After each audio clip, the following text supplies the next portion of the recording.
ESPN welcomes you to a special presentation of the United Football League.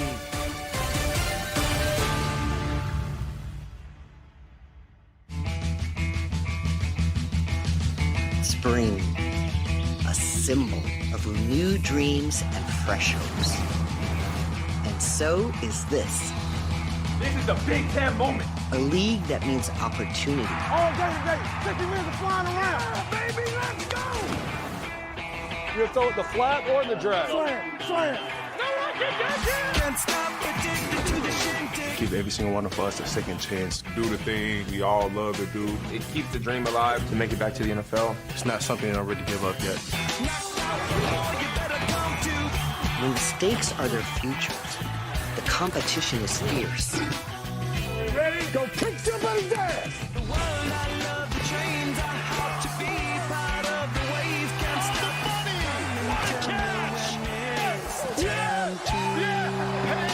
I can't really imagine life without this game. I got something to prove, for sure. So breathe in the spring air and cast your eyes on the UFL.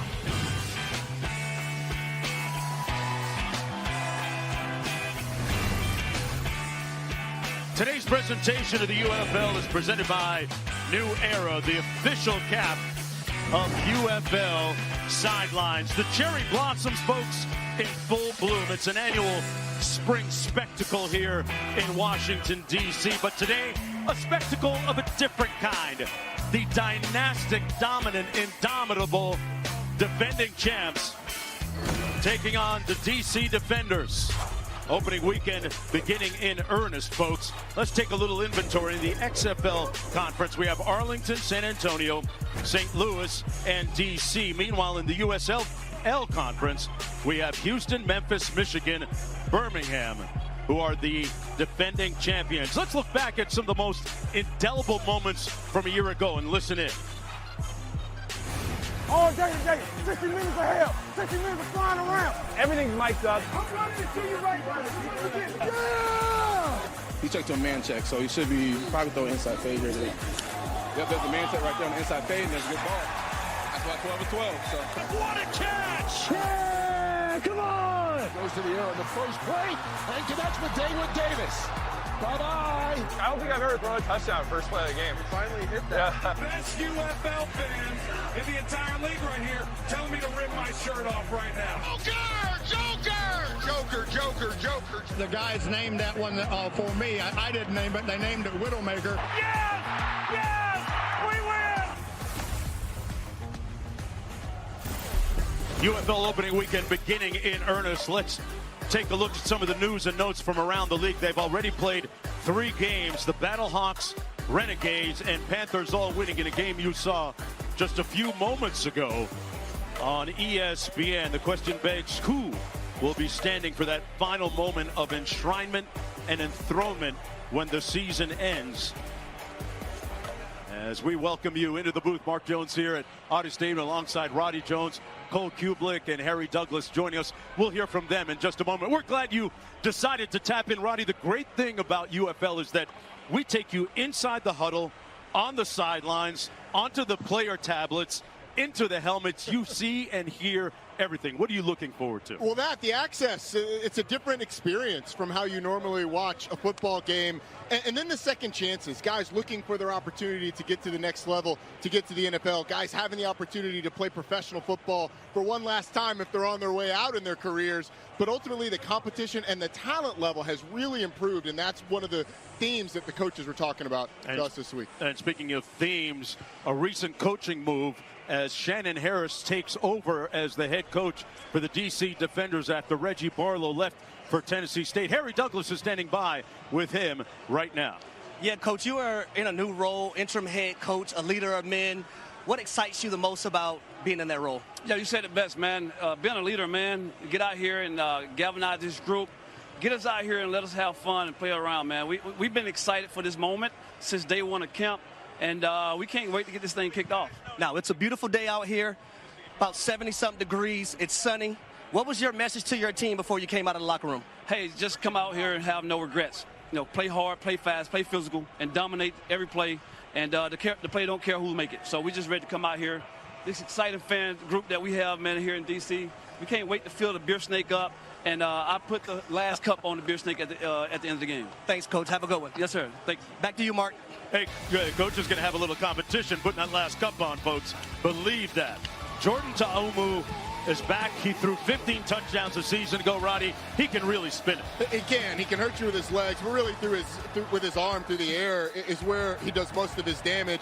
Got really banged up a year ago because that offensive line ahead of him was really injured throughout the season. So they're hoping an improved group there can lead back to the form of 2023, where he was the XFL's Offensive Player of the Year, cut down on some of the turnover issues he had a year ago, but they're going to lean on the run game too. Yeah, they're hoping to keep him upright with that improved offensive line. When you talk about dynasties in sport, it's always a very special moment when you have the coming together of a crew that wins and wins and wins, like the Celtics under Bill Russell, 11 titles in 13 years. The Montreal Canadiens from 65 to 79. The New England Patriots, led by Belichick and Brady, two of the best to ever do it. And the New York Yankees, 27 World Series titles in the last 102 years. Now, you may ask, where do the Birmingham Stallions fit? Because they've got it rolling right now. Winners in 22, 23, 24. And according to their head coach, Skip Holtz, he says that they have a better team this year than they did last year. And for more, let's go downstairs to Cole Kublik, who's standing by with their starting quarterback. That's going to be Alex Magoo for the opener this year, back as the Birmingham Stallions starting quarterback. I heard you coming on the field for warm-ups. You said, feels like a great day to go for over 300. How much of that confidence comes from, though, Mom's chicken being delivered to you here today in the stadium for your pregame meal? It's huge. You know, when your body feels right, your mind feels right. When your mind feels right, you can accomplish anything. So looking forward to it today. Thanks, Alex. I appreciate it. All right, Magoo back after spending a little bit of time with the Green Bay Packers. Hey, one of the wonderful things about UFL football is that you can wager on the league in real time. We're going to bring in Aaron Dolan right now. Aaron, tell us what's happening in terms of what the interesting lines, props are, and what the movement has signaled so far. Well, the Stallions opened as a 7-point favorite, and right now on ESPN Bet, we're seeing 85% of the money as well as 72% of the bets coming in on them, which has then pushed this line to -7.5. Now, as for some of the best player props that we're going to be seeing and the most bet on, that's going to go with Magoo. I mean, if you look at his rushing attempts to go over 4.5, that's taking the most amount of money. For him to go over 14.5 completions, we're seeing the most bets there. And then as for some betting trends, the under has been profitable for bettors so far during the UFL season in week 1. 2-1 to the under. The only time we saw an over cash was with 19 seconds left with a field goal. Currently, we're seeing this total at 41.5.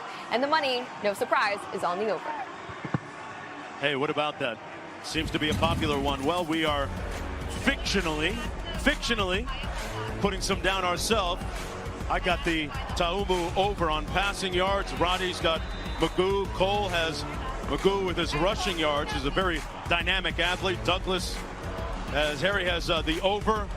And, well, we got Magoo anytime TD at over 200 or 200 plus. We are underway with the kick. From the 5-yard line, it's Deion Kane, erstwhile of Clemson, and he takes it out to the 32-yard line. Will be 1st and 10 from there for quarterback Alex Magoo. 6'3", 214 pounds. Take over 1st and 10 after that 27-yard kickoff return. Was the 2023 USFL MVP, leading the Stallions to the title.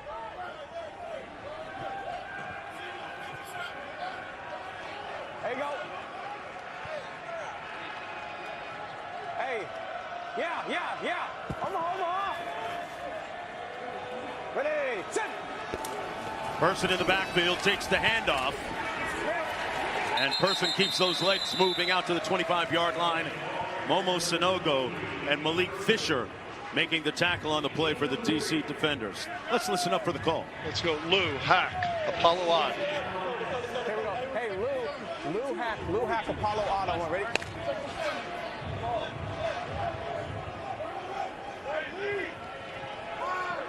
You gotta get sacked!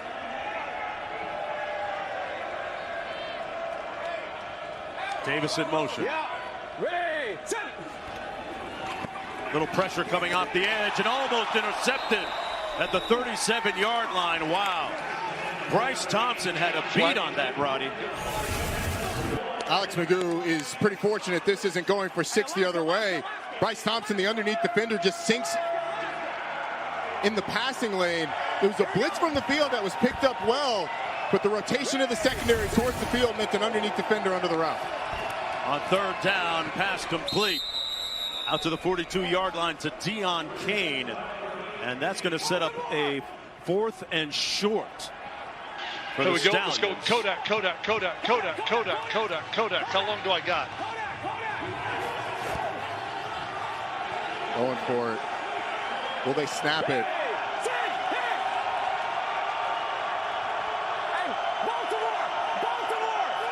Kane's got one-on-one coverage to the bottom of your screen.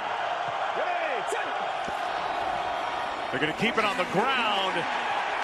Boy, that's going to be close.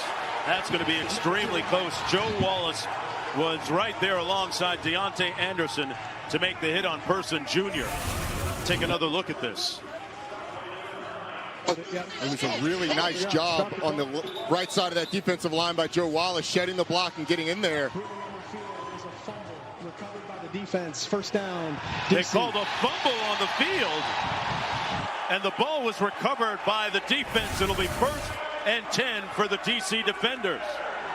And it's that great play by Joe Wallace. Oh, it's out. It's out. We're good. Knocking the ball out and being able to recover the football. Dean, we just heard you say you're good, you're good. Give me a clock. Let's check in with Dean. You're clear on the turnover. You are clear on the turnover. They reset it to 19. It's okay. We're good. Yeah. I know. Yeah, we're good. Coming back the other way on 1st and 10. The handoff to Smith. Abram Smith, who missed a season ago with a torn ACL that he suffered during camp. Zeno making the tackle on the play.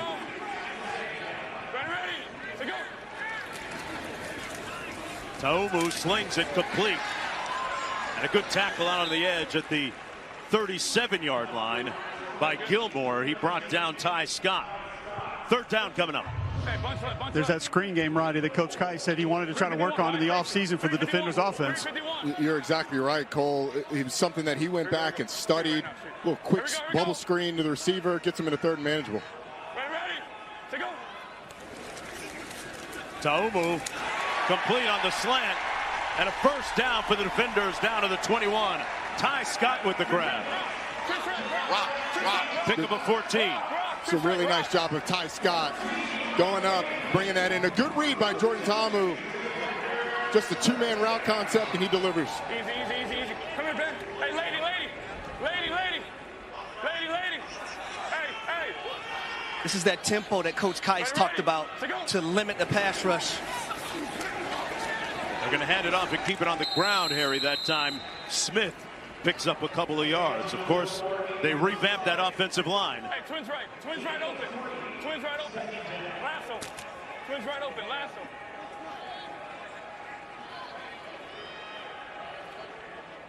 Ready. Say go.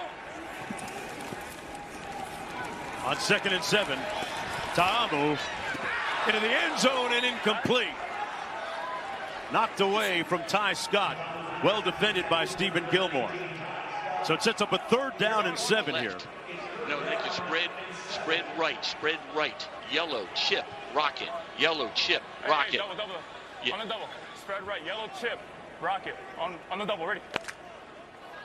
You heard the play call there. I love the part of that, the chip part. You're going to see Abram Smith in the backfield right here. He's going to chip before he gets out into the pass concept. Keep that quarterback upright. He had a clean pocket, delivered a strike down to the 10-yard line to Powell. And it's a 1st down. Gain of 9 on the play. One of the things Birmingham feels really good about is this revamped offensive line. The chip from Abram Smith helps slow down the pass rush from the defensive end. And they're going to call it incomplete. It looks like that ball came out at the end. Late. So you got incomplete call on the field. Really nice job by Stephen Gilmore of knocking it out before Cornell Powell had a chance to firmly secure the football and make a move come into the game. Wow. So 4th down and 7. Matt McCrane will come in to attempt the field goal here from 37 yards out. McCrane was 16 of 20 a season ago.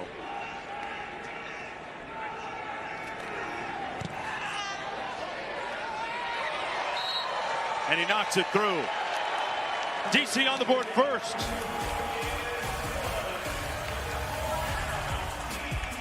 We're going to take a short break. Be right back after this.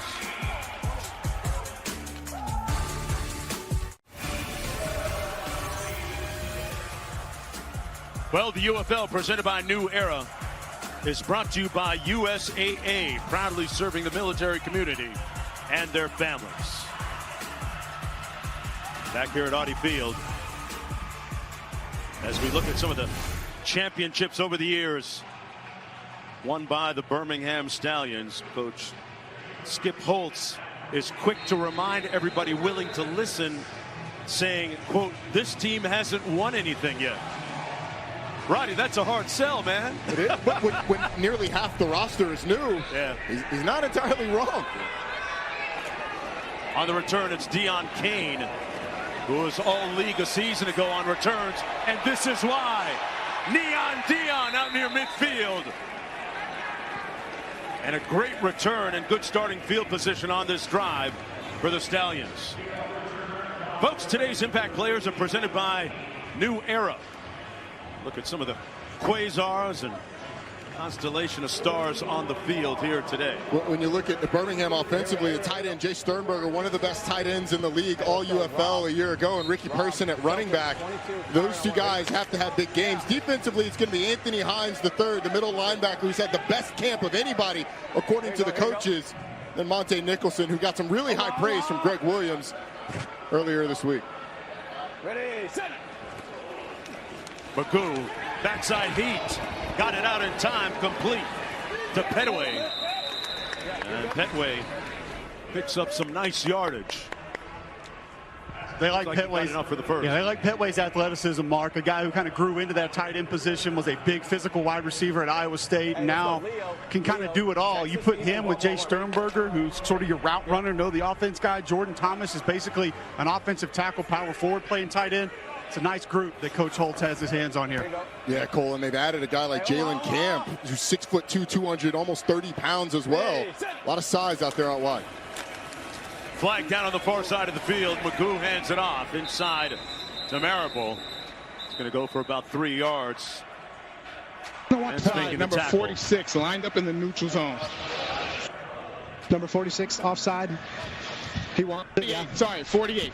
Yes, he wants it. Yes, offside. Number 48, defense lined up in the neutral zone. 5-yard penalty. Still first down. That's going to move the nose of the football to the 37. First down from there for the Stallions. This is their second drive of the football game. Birmingham had the #1 offense in the league a season ago.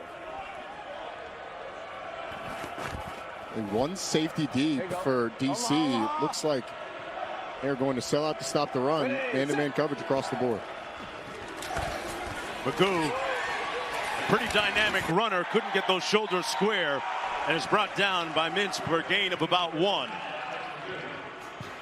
Let's bring in Greg Williams here, the defensive coordinator.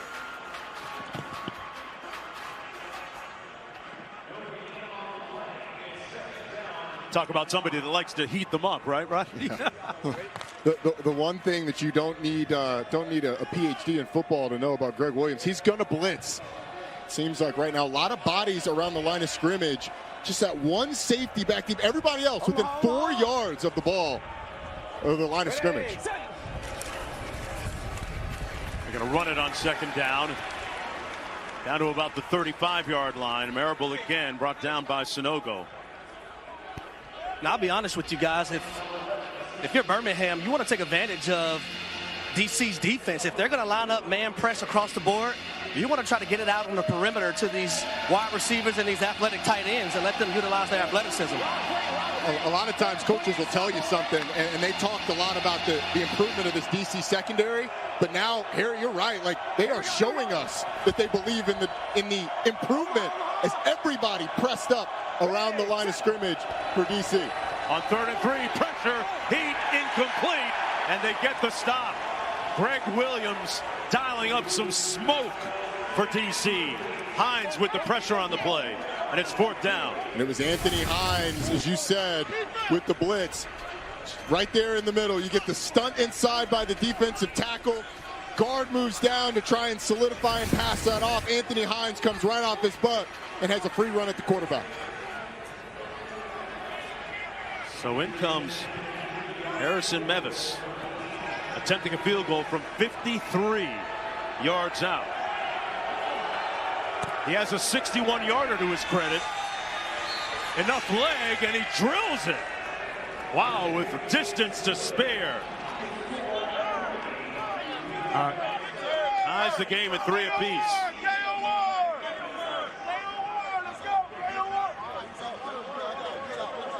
So Birmingham finally gets on the board after being stopped on 4th down in their previous series. Got it, good. Let's go downstairs. I'm with defensive coordinator Greg Williams. Seems like you're heating them up, sending the blitz, something that you're accustomed to doing. You know what? I'm trying to stay patient. Okay, I'm trying not to do it all the time. But no, these guys can do it, and these guys have a good understanding. Our linebackers can pass rush. Our DBs can pass rush too.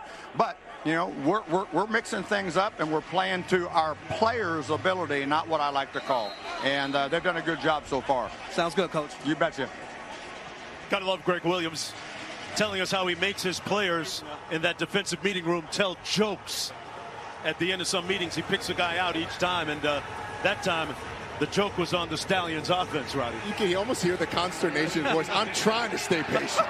I don't want to do it all the time, but he did a great job of it on that drive, putting a lot of pressure, not just by rushing the quarterback and sending blitzes, but pressure on those receivers with that press man. Make them get open. Kickoffs this year moved to the 30-yard line. Mickens and Rowland back deep for the defenders. And that'll be Rowland. Got a nice head of steam and takes it beyond the 35 to the 36, where it'll be 1st and 10 from Jordan Ta'amu after that. Hey, Cole, what did you see from the offensive line, that revamped offensive line in that first series for the defenders? Well, good push early on. They had good looks, and I think that's what this offense does with a mobile quarterback, and obviously having Abram Smith back in the backfield. You have to respect multiple parts of it, but it's a bigger, more physical group, and they had issues with consistency with their offensive line coach early last year, had issues with consistency health-wise. You just got to have 5 on the field, Mark. When you can do that, you'll be able to build that continuity. Look good on drive 1. Sure did. 1st and 10 for the defenders. No, we're good, yeah. Ready, to go. Little RPO action around the corner. Jackson, good gain out to the 44. Got about 8 on the play. 2nd down and 2, and there's that tempo right back quickly at the line of scrimmage, ready to snap that football again. And big Tykeem Doss was about 10 yards down the field and just bulldozed the DB there, Roddy. And they're going with tempo with 2 backs on the field. Deion Jackson with that carry. Abram Smith with a nice block out front. Ta'amu complete on the Birmingham side of midfield at the 47. Ty Scott with a nice catch. He might be the fastest guy amongst that receiving corps. Well, they're really looking forward to him having a big year. Talking to their general manager, Von Hutchins, they've had 2 guys the previous 2 years that stuck on NFL teams. They're looking for Ty Scott to be that next guy. Hey, alert. 16. There we go. Ready. Say go. Around the edge again, it's going to be Jackson. Cuts it up to about the 44-yard line. Yeah, back to Ty Scott, already with 3 catches in this ball game for 28 yards.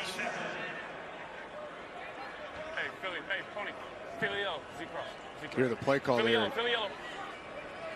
Jordan Ta'amu barking out the signals. Those really short play calls, what you get with no huddle. Ready, say go. Smith motions out of the backfield. Ta'amu with a clean pocket again. Fires a strike. Rowland inside the 20. 1st and 10, DC. Well, it's just a nice job by Jordan Ta'amu. The play action makes the linebackers hesitate, and then in the middle, those linebackers separate. Rowland just settles in the soft spot in the zone, and Ta'amu finds him. Really feels like with this tempo and this personnel grouping, they found a nice rhythm of running on the perimeter of this Birmingham defensive line, and then being able to throw it a little bit as well. That was the longest play of the game so far. RPO handoff to Jackson. He's brought down shy of the 20-yard line. Good read that time defensively by the Stallions. So Birmingham has liked to play a lot of two high safeties throughout this drive, but as you get closer to the red zone, you get only one safety deep, and that means that other safety is going to drop down towards the box, and that's what creates the free player, the free linebacker, to track down the running back out wide. A.J. Thomas, a guy who was all UFL at safety a year ago, moved down to will linebacker this year. Ready, say go. Ta'amu, incomplete, intended for Jackson. He might not have even been the primary target, or maybe he was, but regardless, it sets up a 3rd down and 12 coming up. And Cole, you mentioned that screen game earlier. It was something that Fred Geis talked to us about. I thought that was perfectly set up if they'd have been able to connect. Well, not only that, but also you got 2 back right there. It's something that Coach Geis added a little bit more of in the offseason because he likes his running back room so much. They had the offensive line convoy out in front right there. All you got to do is float that thing. Just float it. Here we go. Yeah. Instead, we got a 3rd and 12. Here we go, here we go. Ready, say go. Ta'amu in traffic and incomplete. Powell went up high, got his hands on it, but couldn't squeeze. And once again, the field goal unit comes in, led by Matt McCrane. So the drive stalls out right on the edge of the red zone there at the 21-yard line. Just a couple of errant passes that Jordan Ta'amu is going to want back. If he puts that one right on Powell, then he probably able to convert and be down inside the 5-yard line. And then the screen pass, as Cole said, just get it to him. Here's McCrane from 39 yards out. And he's 2 for 2. Tracking towards a under right now. 9 points on the board when we come back to DC.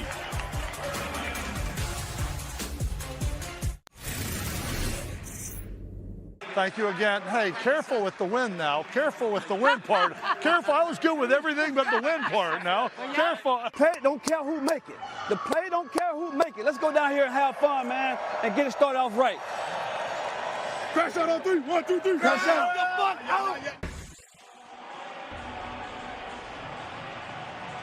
Some great insights and sounds from the sidelines, all unique to the UFL. 6-3 lead for the visitors, pardon me, for the home team. Mark Jones alongside Roddy Jones, Cole Kublik, Harry Douglas down to the field on opening weekend. This is game 4 of 4.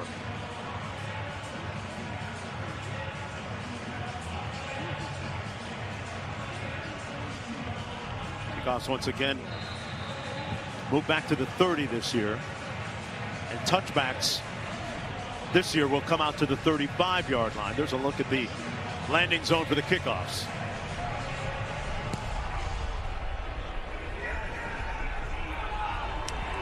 From the 10, it's Amari Rogers. Boy, got a gaping crease and hole and got out to the 40-yard line. And good starting field position again for the Stallions. Hey, week 2 in the UFL starts Friday with Birmingham taking on Michigan at 8 Eastern on Fox. On Saturday, DC hosts Memphis at 8 on ABC. Then catch 2 games next Sunday, starting with Houston and Arlington at noon on ESPN. San Antonio and St. Louis face off at 3 on FS1. Look at some of the crowd on hand here at Audi Stadium, Audi Field. First down and 10 for Birmingham. Hey, Omaha. Hey, in the odd. Push it to 9. Push it to 9. Push it to 9. No, boss. Ready, set. Magoo hands it off on 1st and 10. Ricky Person stopped up for little or no gain by Malik Fisher. Well, Alex Magoo played with Green Bay last year, spent some time with the Packers, was actually converted to wide receiver. Brooklyn odd on one. Ready, and there might be a time where we actually see him play both those positions during the course of this year. What if he could play them both on the same play? Hey, former two-star recruit coming out of high school. Started as a freshman. Out of the backfield, complete to Person, junior. Nicholson pushed him out of bounds. Let's go down to Cole. Mark, I talked to Alex Magoo about that. I said, how much did playing receiver in Green Bay help you being a quarterback? He said, the understanding definitely helps out. He said, probably actually helped me out more going to receiver, having played quarterback, than coming back and playing quarterback, having played receiver. But he said it changed his outlook on a few things. And he absolutely has the athleticism. Guys, if Green Bay wins that playoff game, they had 2 receivers injured, he was going to be the next wide receiver up for that club. Wow. That's 6'3", 214.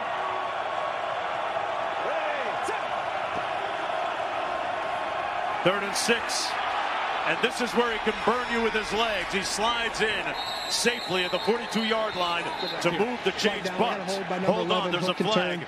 Number 11, previous spot, it's going to be 3rd down. Holding number 11, offense, 10-yard penalty from the previous spot, still 3rd down. Going to go against C.J. Marable, the running back.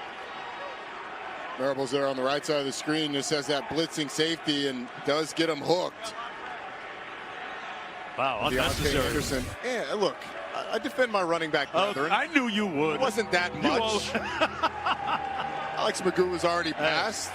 Roddy, you got to get your hands inside, buddy. Thanks, Rob. Thanks, Harry. You defend the receivers, Harry. I'll defend the running backs. Let's go to our wide receiver for more on blocking.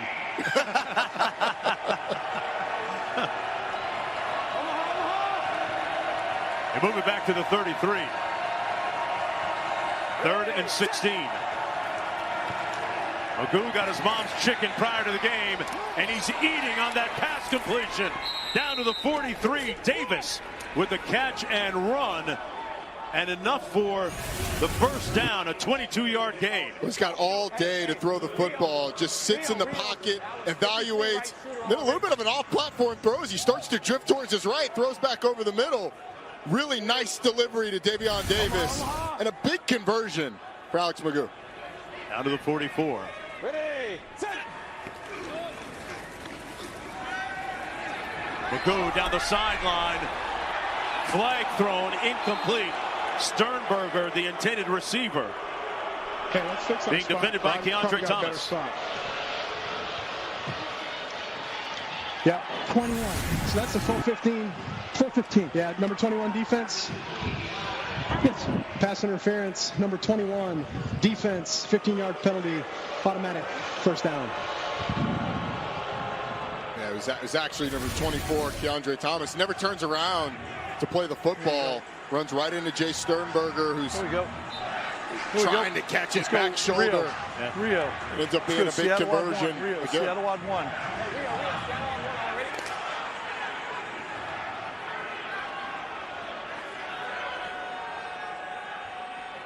Omaha.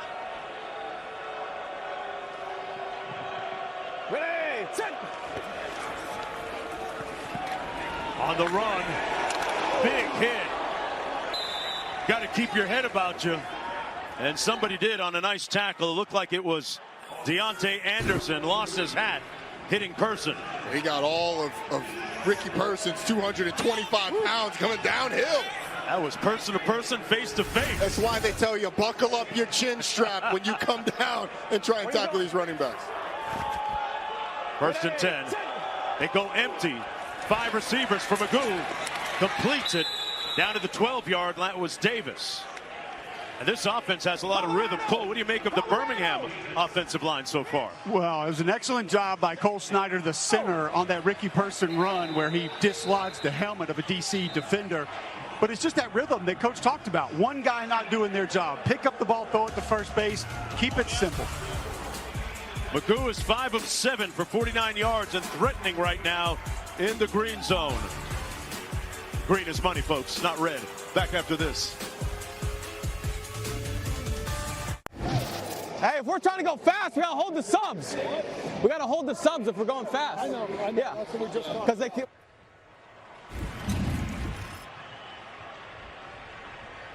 Magoo be like, hey, coach, you got to let me spin. You're trying to get players in. You're slowing my gears down. But I think it shows you that they were on the same page. Skip Holt says, hey, that's what we were just talking about. So Alex Magoo, despite being away for a spring season, having been with Green Bay in the fall of 23 and 24, comes back, and he and Skip Holtz already on the same wavelength. Zach, Texas, even. Louise, Zach, Texas, even.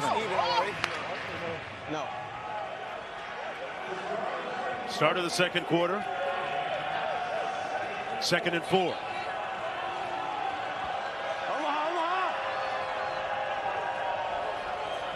Ready, set. Williams in motion. On the counter, they keep it on the ground. Marable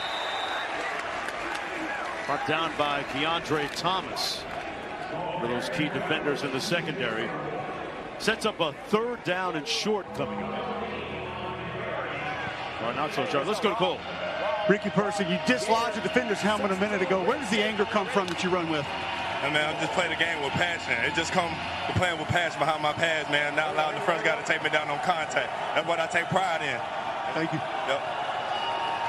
Violence is not optional. That's what Coach said. Got man coverage across the board, y'all. Here we go. Out of the backfield, complete.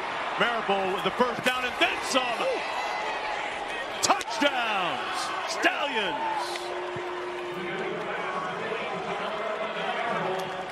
We're going to go with touchdown. C.J. Marable. Going for 2. What hash? Going for 2 here. What hash?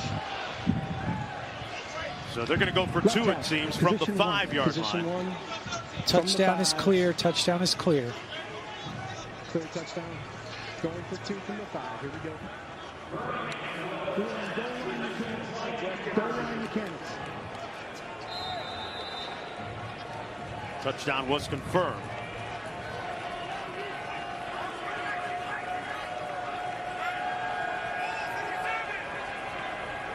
Here goes that empty look again. Omaha. Ready, set. Davis in motion. Magoo under heat. Got it off anyway, and they get the 2-pointer. Marlon Williams in the end zone. And the Stallions with an auspicious beginning here to the second quarter, taking an 11-6 lead. Harry, you've been all over it the last 2 plays. They went with the empty look and then motion to a 4-receiver side. But here's the touchdown, and Harry said it. It's man-to-man across the board, which means the linebacker has the running back out of the backfield, where it's immediate release by C.J. Marable, and the linebacker's got to navigate through all that traffic. Momo Sanogo's not able to get out there, and C.J. Marable ends up in the end zone. So we've seen an adjustment from this Birmingham Stallions offense. And on the adjustment, it was a trips formation to the field, empty set. They motion a receiver over to that trips, make it 4 receivers to one side. There's only 3 defenders over there. Now, DC went man-to-man coverage, just not enough guys to cover the space.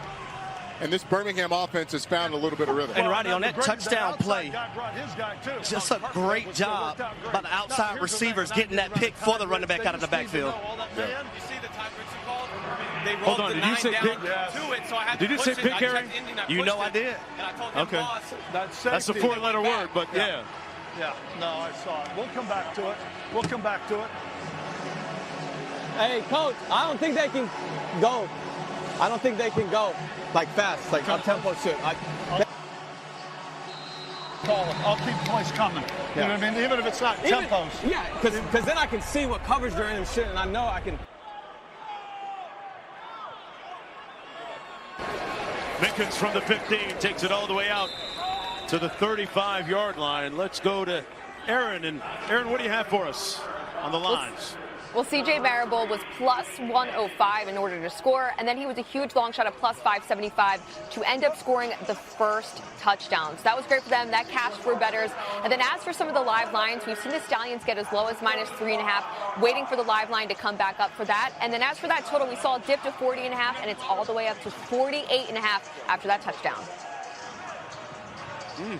We haven't had many stops in this game, no. So it's been mostly field goals, though. That was our first touchdown. First and 10. Ta'amu's going to hand it off to Smith around the left side. Picked up about 3 yards. This is his third year with the defender, Smith. Tore his ACL in camp a season ago. Tate Crowder making the tackle. And I feel like this is a very important drive for the DC defenders right now. The momentum is on the Birmingham side after going down and scoring that touchdown, guys. I agree, Harry. Ready. Say go. Ta'amu on the out and up. Nobody home. There's a flag down. And we might have some defensive pass interference here as Ty Scott was trying to get open on the out and up. Number 36. 36, we got a spot here on this one. Number 36. Defense. Ball replaced at the spot of the foul, automatic. First down. Madre Harper with the infraction. First and 10 on Birmingham side of midfield at the 48. These two teams, remember, last year played a very close game, went down to the last quarter before the Stallions kicked a couple field goals to win. 2-9.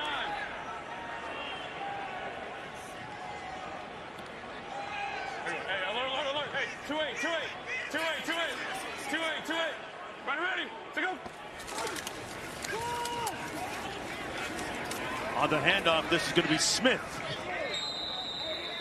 Brought down just shy of the 45 at the 46 by Winfrey.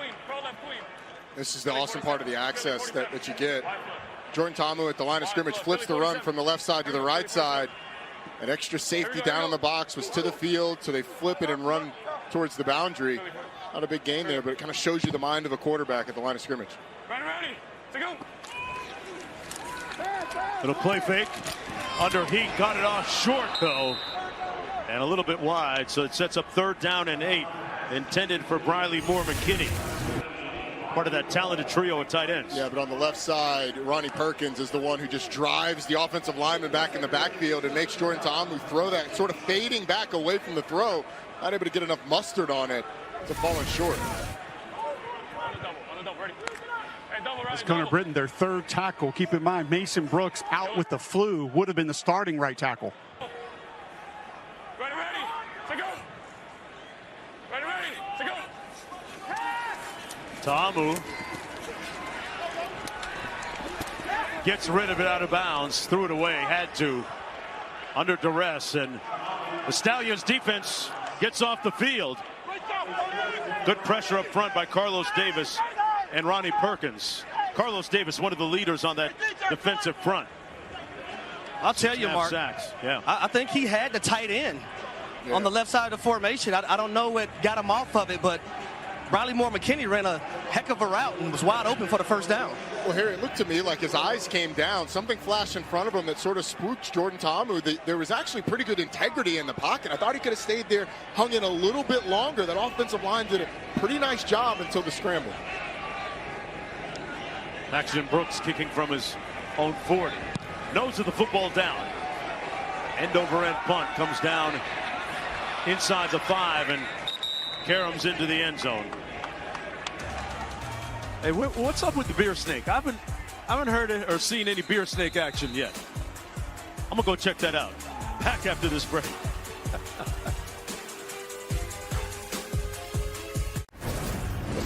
Welcome back, everyone, to Audi Field, and the defenders taking on the Stallions. I propose that every football stadium in America have a beer snake. Oh, yeah. Look at the actuals and factuals on this, guys. 25 rows, 50-foot snake at 2 cups per inch.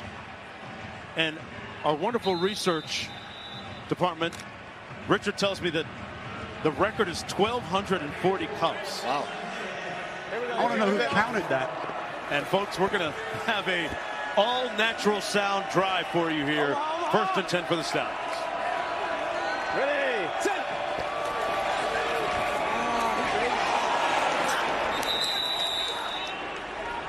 Hey, it's fine, Dion. It's cool. All right, here we go. Here we go. Let's go, Rob. Viking Reed, 14, fade. Rob, Viking Reed, 14, fade. Rob, Viking Reed, 14, fade. I want right.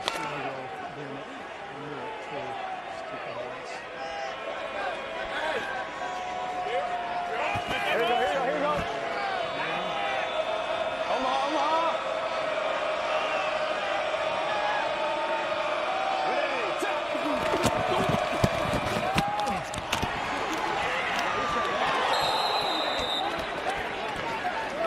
Okay, first down. Okay. Good. Here we go. Let's go, Leo. Texas even. Leo, Texas even. Get him in and out. Let's go. What's that? Spot two. Yeah.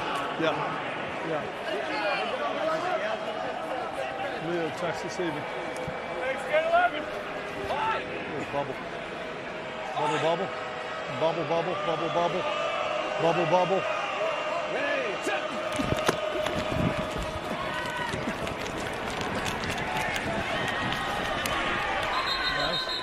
Nice. I got to put that on there. That's all good. Just shut it down. Let us see that. You can make a play. You make something. Let's go, Rob.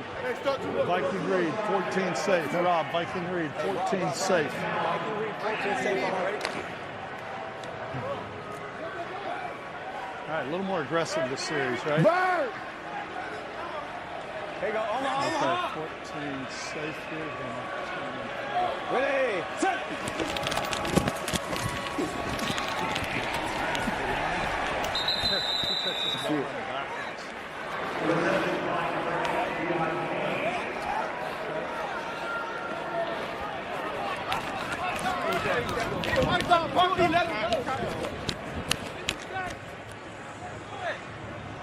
Here we go. T-Bone. Here we go. Big Bills, 48 trail. Big Bills, 48 trail. Hey, T-Bone.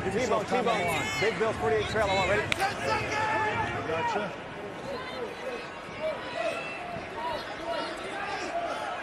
Omaha. Ready, set.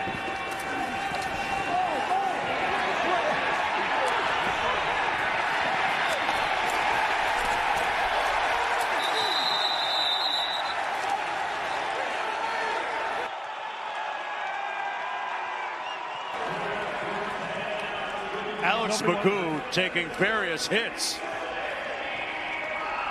A little slow to get up after that one. He had an army chasing him. He did, but he also had a receiver wide open down the field. It was a play action out of the T formation, but the back furthest to the right in that formation, Ricky Person leaped out of the backfield up the field and was wide open. It was a great play call, but the pressure didn't allow Alex Magoo to get the ball off. So 4th down coming up. A punt from their own 24-yard line. Holmy Wadman.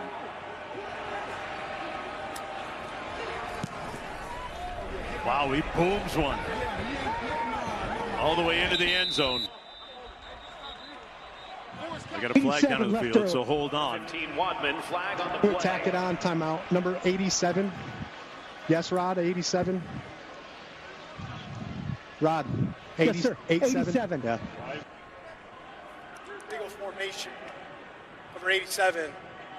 Kicking team. 5-yard penalty will be added to the end of the kick. 1st down. Timeout. And a timeout on the field after that 61-yard punt. The reigning champs with the lead when we come back to DC.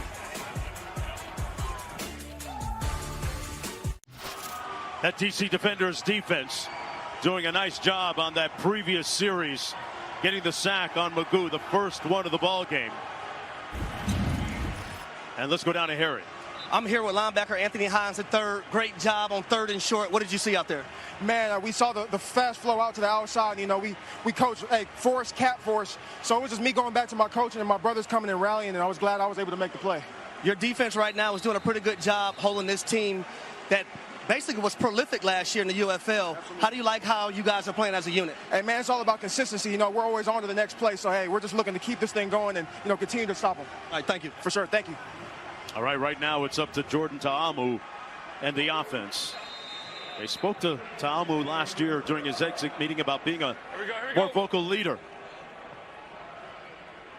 Ready, to go. Rolling in motion. Pass batted down at the line of scrimmage. Somebody got a hand up and batted it down. It'll be 2nd down and 10.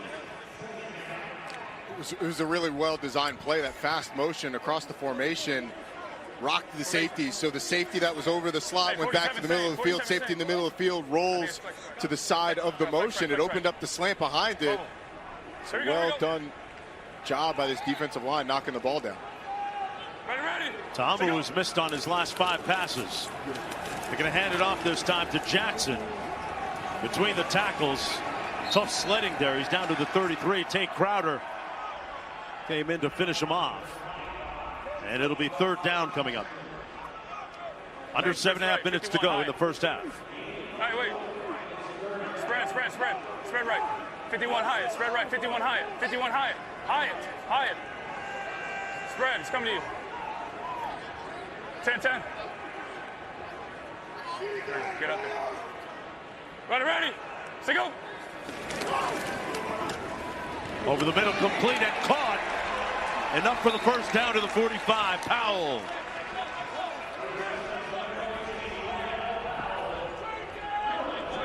Powell with a nice, strong catch on a slant.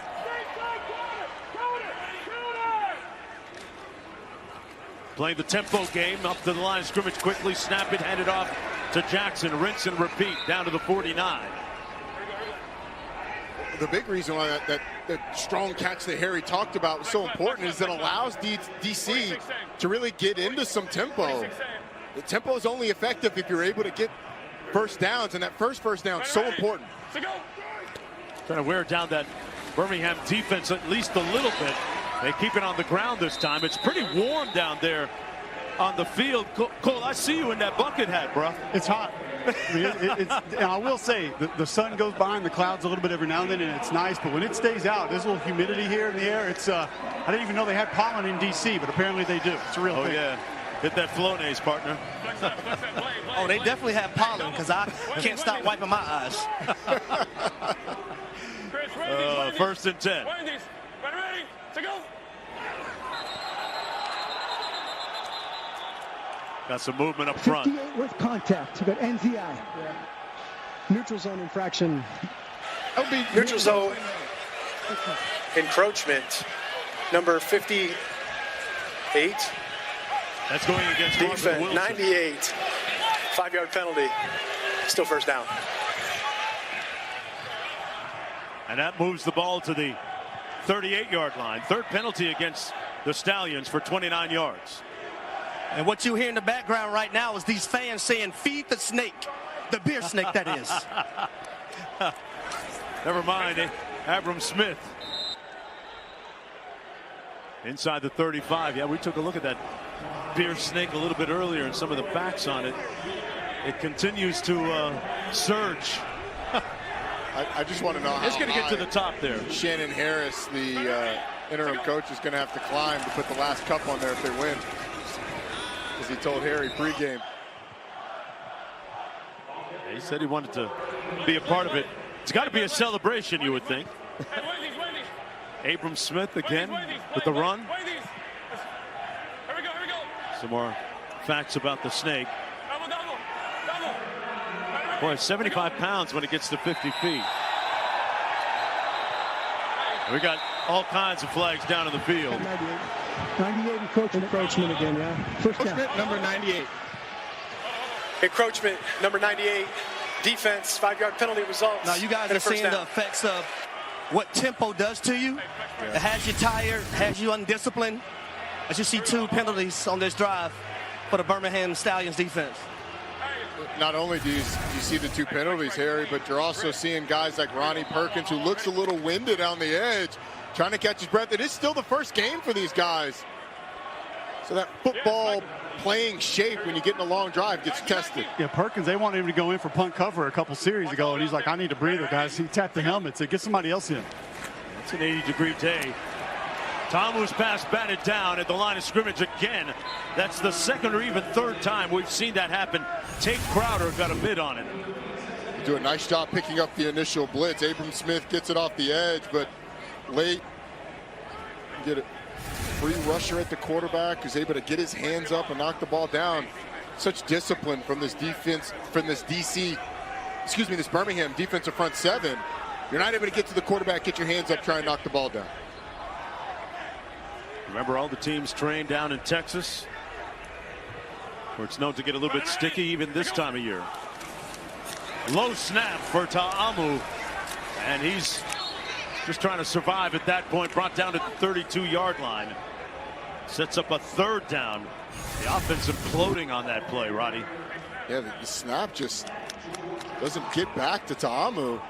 And Cole, can tempo work against you in that way where you start to have the offensive line have mental mistakes? Well, you start to worry more about the speed and what you referenced it as, Roddy, the tempo as far as getting the football, snapping the football quickly than you do your assignment or staying with your fundamentals. On 3rd and 11. Picked off at the 32. What a snatch grab by Carlos Davis. One of the stars of that front. And it's time to have a little big fun here as they'll run it down and celebrate. The all-UFL defender, Carlos Davis, is going to be right here. He's just going to peel off. Excuse me, he's on the other side. He's just going to peel off right there. Redirect, get up the field. When you feel the offensive lineman throw you by, you feel that and you're supposed to get back out. Know that it's a screen. Get back out in front of the running back and try and pick the ball off or knock it down. Jordan Ta'amu doesn't see him. And Davis with a really nice job. He's recognizing and then making the play. He's got 12 games of NFL experience. Brothers also play collegiate football. Marable on 1st and 10 picks up a couple of yards. Let's go to Cole. Carlos Davis off that pick. How much oxygen you have right now? None. I'm depleted right now. Screen, though, you read it. You had to know something was coming, right? Take us through it. I was just reading my keys, Coach. They let me go, and usually that means something's up, so I just retrace. I slipped a little bit, but caught myself and just made a play. There's been some frustration with snap count, different thing with you guys up front. What's happening with that? The center's a palm snapper, so that's a little weird. He's holding the ball like this. The sack by number 1, Thompson. He's rocking it a little bit. We just got to get him, you know. We like to cheat, us offensive linemen. I know. You get every advantage you can get. Face mask, but appreciate you, buddy. No problem. Thank you. 15-yard penalty automatic. Got a penalty down on the field.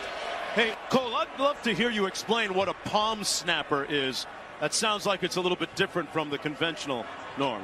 Absolutely. Yes or no? I want to take you guys through it here in just a second. Hold on. Yeah. Thanks.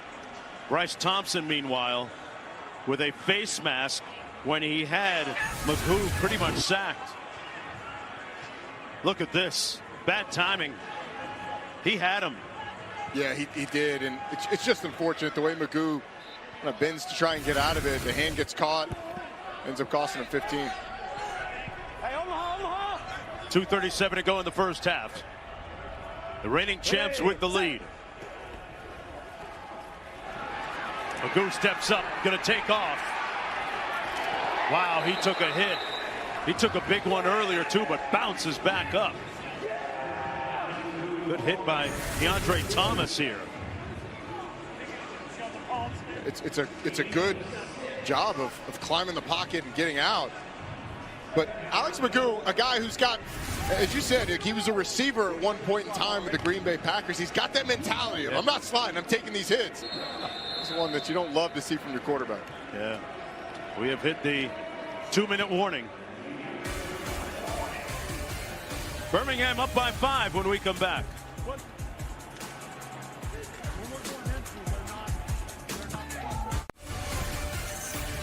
The UFL presented by New Era is brought to you by Progressive Insurance. Save when you can bundle auto, home, or motorcycle insurance. Cherry blossoms in full bloom here in the nation's capital, Washington, D.C., part of the spring spectacle that happens annually. I hope you have a lot of Claritin and some tissues. A lot of pollen in the air. Yeah. Regular 13. First down, pardon me, second down and 4. Hey, Buffalo 13. Buffalo 13.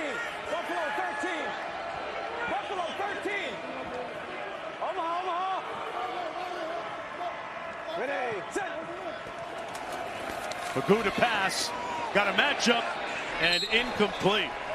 Good coverage downfield by Bryce Thompson. Let's go to Cole. All right, guys, this is what Carlos Davis was talking about with the snap from Michael Maietti out of Missouri for D.C. Traditional way to snap the football like this, kind of like you're just throwing the football backwards. That's how I did it back in the day. Nowadays, guys will hold the point, so you snap by the point. And what he's saying that Maetti's doing is giving it a little jerk like that. He's kind of rocking the football a little bit, which you can just say, like, hey, check 90, check 90. And when you do that, you kind of accidentally sort of flinch the football a little bit. At least that's what I did back in the day. You know, oh, my bad. I was just yelling something out. I'm not really trying to move the football. Sounds like some gamesmanship. Yeah, you take everything you can. Cole doesn't look like a center anymore, so I don't believe that demo as much as I would have.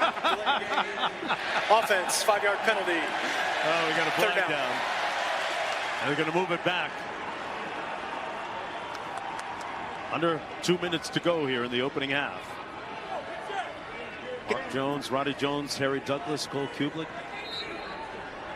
Yeah, if you're Alex Magoo, you got to have better awareness than that. You cannot get a delayed game penalty on 3rd and 4. Especially after an incomplete pass. We've got all the time in the world. That changes the math a little bit. You got to get to the 38. Magoo pulls up in the air, almost intercepted. In and out of the hands of Petway. Michael Petway appeared to have it hit him right in the chest. And I think they actually confused Alex Magoo a little bit because you can see the safety sprinting down. It looked like it was going to be covered too, but you had a robber, one of those safeties coming to the middle of the field, just reading the eyes of the quarterback. Obviously the high throw and the deflection almost caused an interception. But as Harry said, the delay of game really hurts you having to go to the 3rd and long. Yeah. Wadman into punt again. High end-over-end punt. Coming down to Roland, who watches it bounce into the end zone. And out of bounds. Or, oh, did he get the corner? He got the corner at the 1-yard line. Hey, tonight is hockey night on ESPN. The Kings look to keep pace in the Western Conference playoff race when they host the Sharks tonight at 10 Eastern on ESPN. So, Mark, the ball went out at the 1-yard line. They're going to spot it, though, at the 25. Right. Yeah. So let's ask Dean Blandino. Dean, why is the ball, when it went out at the 1, spotted at the 25? Yeah, good point. That's the rule. We wanted to incentivize the return, so we didn't want the punters to use the sideline like that. So if you kick it near the sideline, you run that risk. Inside your opponent's 25, it's going to come out to the 25 just like a touchback because we want the returners to get a chance to actually return the football. Dean, why are we hating on punters like that? We are hating on punters. We are. That's part of the. That's part I know of their, they're people too, set, and I know McAfee's probably upset, but hey. This is our rule. Okay. Look, there's been a resurgence for the brand. Punters are cool now. No, let's go. I like the days where punters weren't as cool as Thanks, Dean. Thanks, Dean. 2nd and 1. Tamu's going to hand it off to Smith. Hey, listen, guys, the UFL knows what gets the people going. There you go. To hell with McAfee. It's not kicking. We want returns and return yards and taking it out at the 30-yard line. We got a timeout called by Birmingham on a 3rd and 2 coming up. That's their first one used. You know, one thing we haven't seen as we listen into Coach first. Chris. Yeah. Huh? Hey. Yeah. We had an opportunity for it. Yeah. One's playing way off. Hey, go to X. Go to X. Hey, it's going to be 12 personnel, bunch left tight, 46, X River. Bunch left tight, 46, X River. 12. Bunch of tight. 46. X River. Hey, Ty, come on inside. Put Ty here. 46. X River. Here we go. Yeah, 10. Yeah, no, I love the call.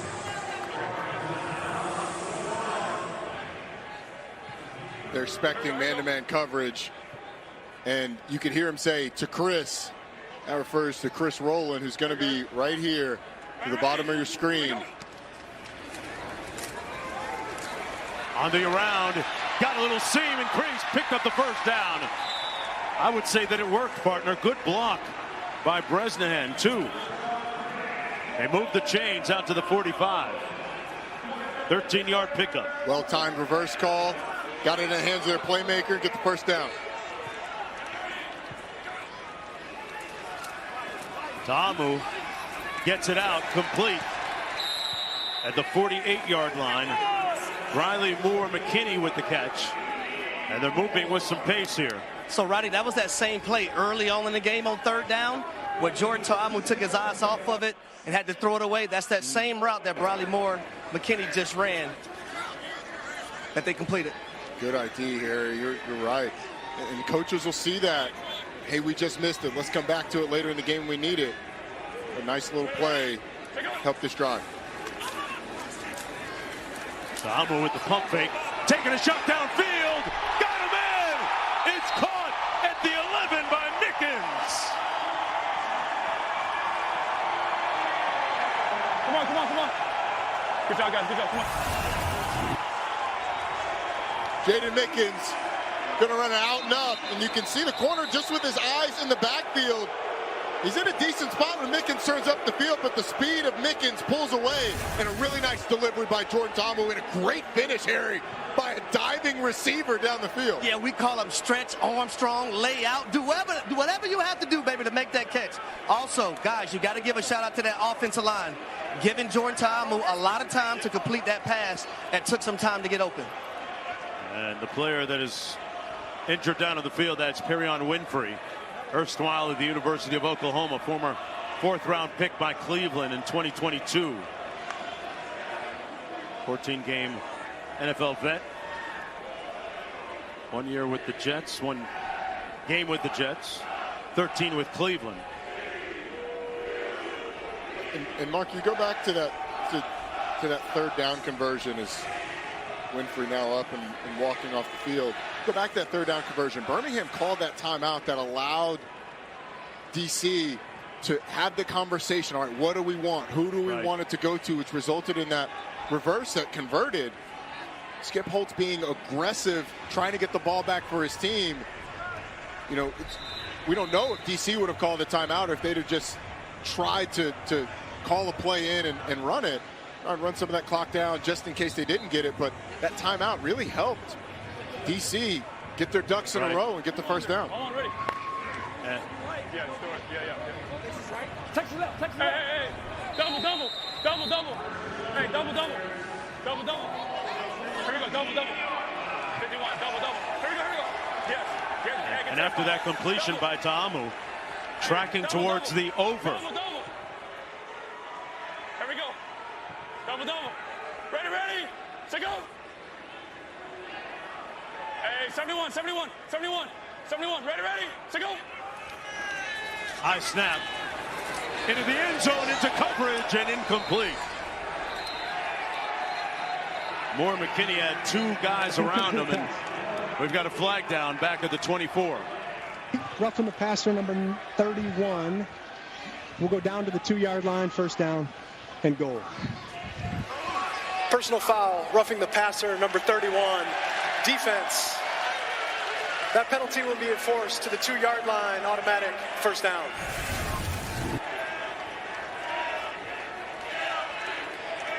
One more look at it. Ball clearly gone. It's the responsibility of the defender to know that the ball's gone. They're allowed to hit the quarterback as long as it's not excessive. If it's within one step, that was a couple steps and a tee off by Kavaya Ticino. So the nose of the football all the way down to the 2-yard line now. You have an extra offensive lineman in the game right now for the DC defender. Jahari Branch. Pretty sure this probably is going to be a run play, guys. Yeah, Trey Berry, the normal long snapper, in there as well, number 80. And you had a new quarterback as well. Yes, Diallo coming in, takes the snap, keeps it, and nowhere to go up the middle. That porous defense on the drive so far, not so much. Marvin Wilson made the tackle. Mark, there might not be a lot of people that know who Mike Diallo is, but when you get a Tim Tebow comp from the offensive coordinator, your eyes open up pretty quick. What about that? Yeah. Very favorable comparison. Now Ta'amu comes back into the ball game, guys. We got a timeout. You got to go straight to him. Yep. Yeah. 22 only, please give me the ball. And one-on-one? Okay. Yeah, I like that too. Hey, Trey! That's what Trey, right? Trey, hey, heavy. Heavy right hack, yellow, wide mesh. Now go in the gun. Heavy right hack, Yellow, wide mesh. Heavy, 13 personnel, 13. Heavy right hack, yellow, wide mesh. Mikey, yeah. They want double? Hey, double. Hey, Harry Powell just has to get the ball. How many times does that happen down here? Double, let's go. You ever do that? Say it again for me, Mark. Powell just asked coach for the ball. Asked to get it on this play. If a player asks me, I'm giving it to him. Okay. Let's see. You're going to get a pass play. It's going to be a mesh concept, a couple of crossers over the middle. Ta'amu into the end zone. Incomplete. And no flag on the play. Intended for Ty Scott. He didn't go to Powell. Mario Goodrich.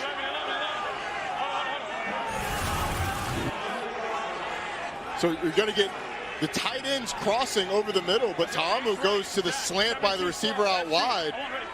And if DC thinks it's a penalty, they could ask for it to be reviewed as for a pass interference. They're opting not to do that, at least so far. So it sets up 3rd and goal. Ta'amu, touchdown, caught this time, rolling.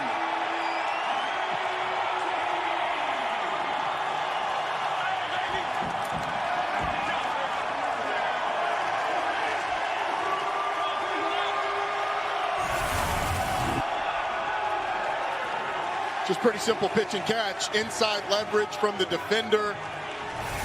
Man-to-man coverage. You clear out the outside, give Chris Rowland room to work. He wins the route. The delivery's there. And DC takes the lead. This point after attempt is brought to you by Ortho Home Defense. They're going to go for 2 from the 5. Remember, part of the rule states you can go for 3 from the 10 or 1 from the 2.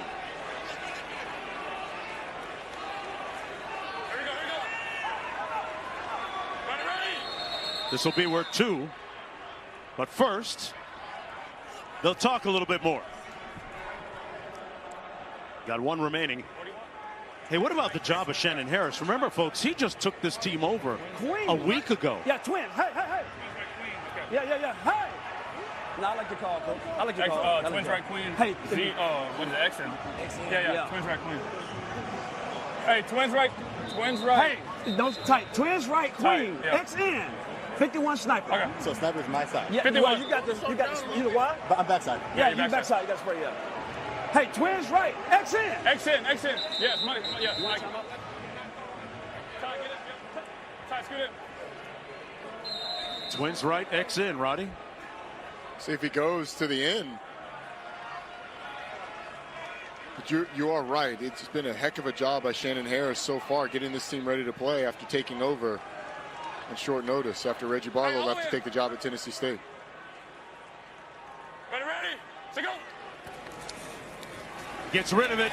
Incomplete, intended for Powell. So it remains 12-11 with 8 seconds to go in the first half. A very entertaining first half of play. between the reigning champs, the Stallions, Great drive. Great and the drive. Defenders. Hey, hell of a drive. And that Fellas, good drive. job. Hey, hell of a job, man. Good job. You can hear how Shannon Harris is fired up about it. His team gets the ball first in the second half. So the ability to get 2 possessions and potentially 2 scores before DC has a chance to put together a full possession, really big in winning that at middle 8, the last 4 minutes of the second quarter and the first 4 of the third quarter. Let's go down to Harry. Chris, a very important touchdown catch in 2-minute operation. What did you see on the play? What kind of coverage did you see Birmingham run? Well, right there, we had just a little similar concept. We had the backside receiver motion over to see what coverage they in. I saw him run with the guy, and I figured we had man. There were eyes, DB's eyes were on each of us, and I already knew, hey, I just got to win this outside shoulder. CP's going to do his job at number 1 and make the other DB turn, and George's going to put on the front nipple every time right there by the pylon. I was here covering you guys last year, and it seemed like in 2025, the energy is better, a lot more positivity, guys making plays. How do you overall assess this team? I mean, hey, it's a new year, it's a new team. We went into camp, you know, just with a dogged attitude. We felt like last year we left so much out there on the field. And, you know, Coach Barlow left us with a positive attitude, and the terror must be maintained in D.C. And that's what we're going to stick with, and that's how we're coming out every game. All right, thanks, bud. No problem. Thank you. Got a great story out of Tennessee State. This is Kane on the return. Brought down at the 35-yard line. Yeah, Roland won the Deacon Jones Trophy as the top HBCU player back in 2019 at Tennessee State. His 104 receptions broke Jerry Rice's Rob Free, 11. HBCU single-season record. 11. Hey.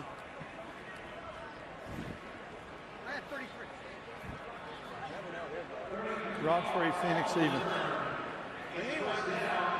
Who are we missing? Who? Play call from Skip Holtz. We need a receiver.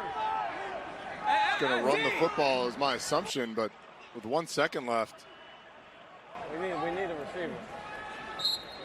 Play clock hasn't started, so they had plenty of time to figure out who was supposed to be in. Jordan Thomas finally running onto the field, number 81. Rain. Hey! Person in the backfield. Omaha. Ready, set. He motions out. Pagoo comes back to the other way and finds Camp. And there's a flag down on the far side of the field.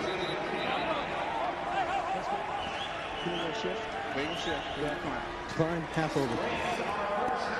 To a close. Offense, penalties decline as the end of the second quarter. So the DC Defenders try to avenge and atone for the loss a season ago against Birmingham. One more look at that last touchdown by DC. DC, folks, if you don't already know, stands for Direct Connection.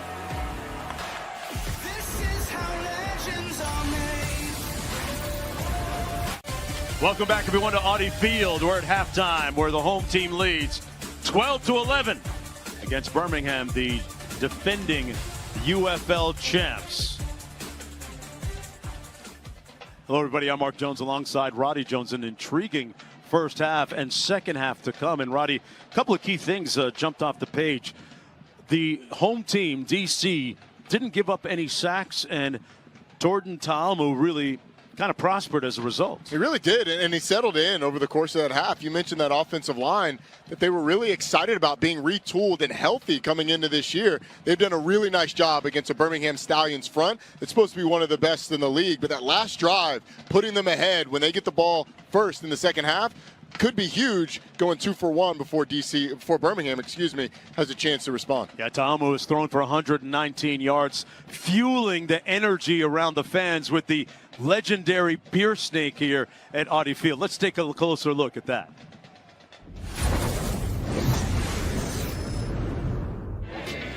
Has begun. I'll start right when I get into the stadium, about an hour before kickoff. I am holding that thing until about 2 minutes before the game ends. Evan at the bottom has to be pushing up on the snake, and then you got the people at the top. We got cops, settle off on the hop, here we go. We have the DC conductors. Cops, here we go, boom. Boom, what we got? Boom, boom, boom, boom, boom, there we go. They're up and down the stands collecting cups to add to the beer snakes. There we go. Appreciate it. Appreciate it. Perfect Cup, the 24-ounce beer. We do have a lot of people who will try and put their smaller cups in there. Can't do the little ones. Unfortunately, this is the one situation size matters. Not the little ones. I'm sorry. Yeah, that's big. I'm gonna go connect it right now. It might be dumb guy Tetris, but these folks are organized. And like few other fan bases, they actually got the team on board. Eventually. We had a beer snake going, and Audi Field Security went ahead and dismantled the beer snake. They have a tradition here amongst Defenders fans. They make a beer cup snake out of their empty beer cups, and the stadium security took it away from them. And at the time, you could get a vodka lemonade in a smaller cup, and those vodka lemonades had lemons in it. So now the fans are revolting. Let's just say those lemons ended up on the field. The fans are throwing lemons. Yep. The referees are clearing the players off the field for player safety. Our fans in D.C. were adamant about expressing themselves this way. We want to highlight them. We want to highlight their creativity. I mean, you do not turn away that beer snake. So, like our founding fathers, the fans and the team worked together to come up with some rules. First and foremost, drink responsibly. We don't want to have to get escorted out of the game. Number two, don't throw the cups. You have to get everything together, stack it up, add it in.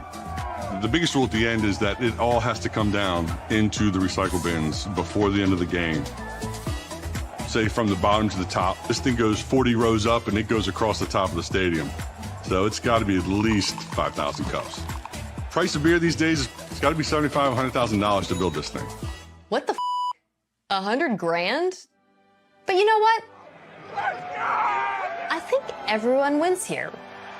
The fans got their beer, the team got its cash, and everyone gets to snake. I mean, there's thousands of people just with one goal, and everybody's on the same team. Nobody's against it. Everybody's working together, and you're all best friends for that 3 hours.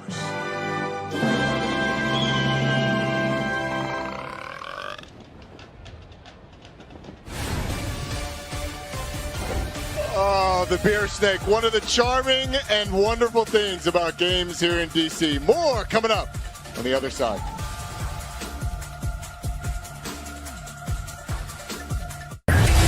More action. More unforgettable. More football. Don't miss the action every weekend this spring. Visit theUFL.com for tickets.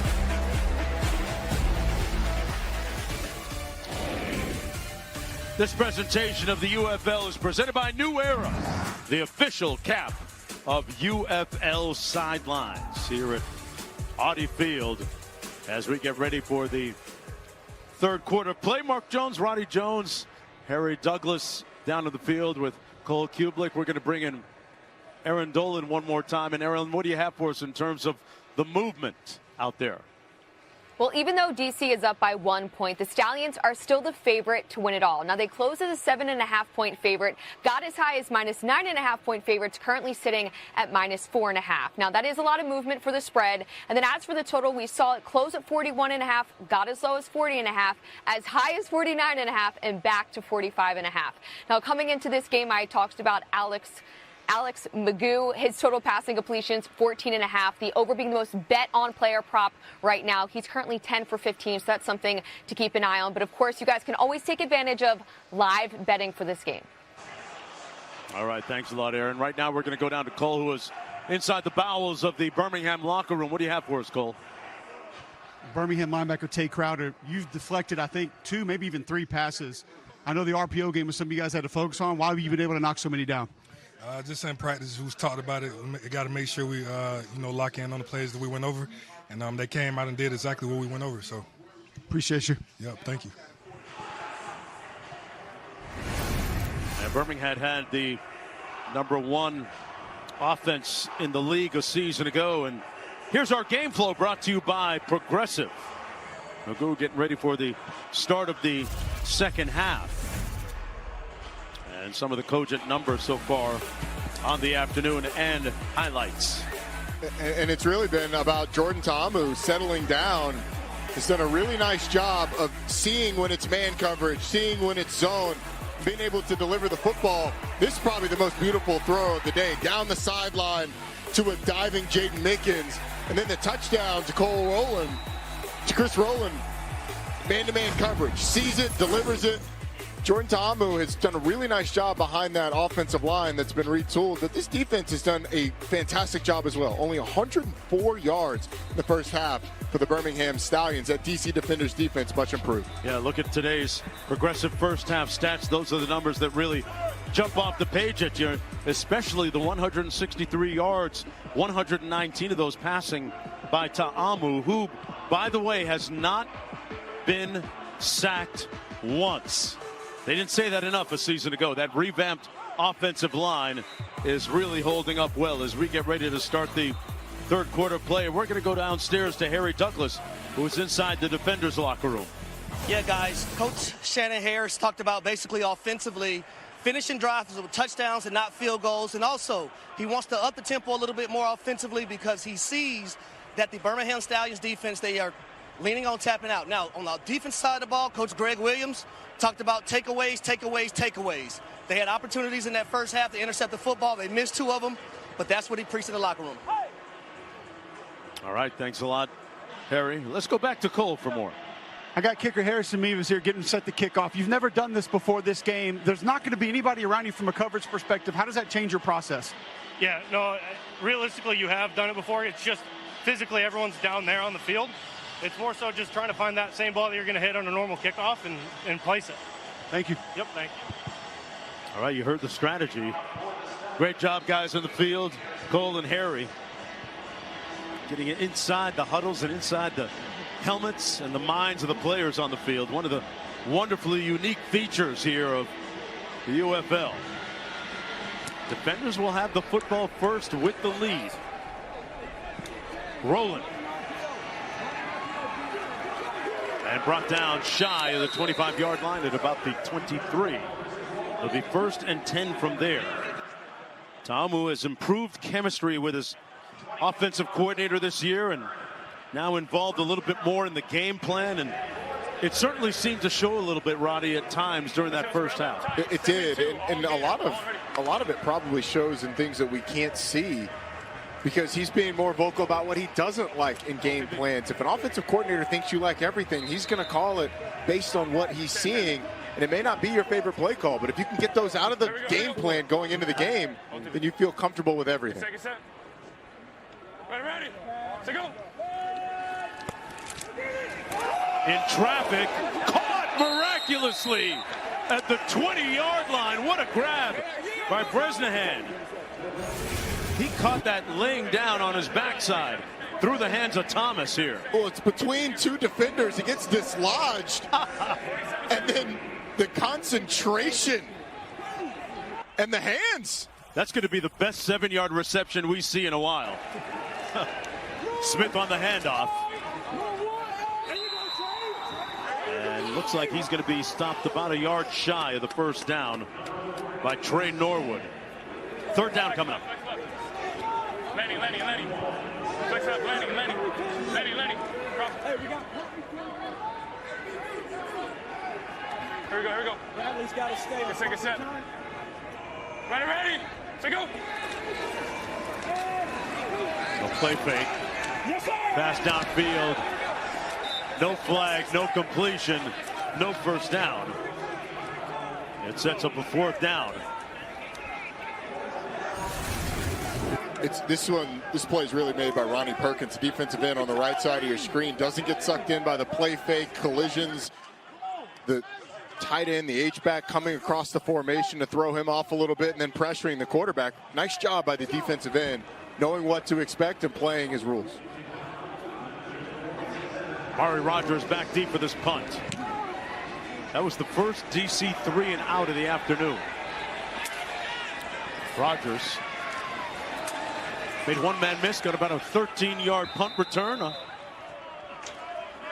It'll be 1st and 10 from there. Let's listen in to Skip Holtz. No, you're all good. You're all good.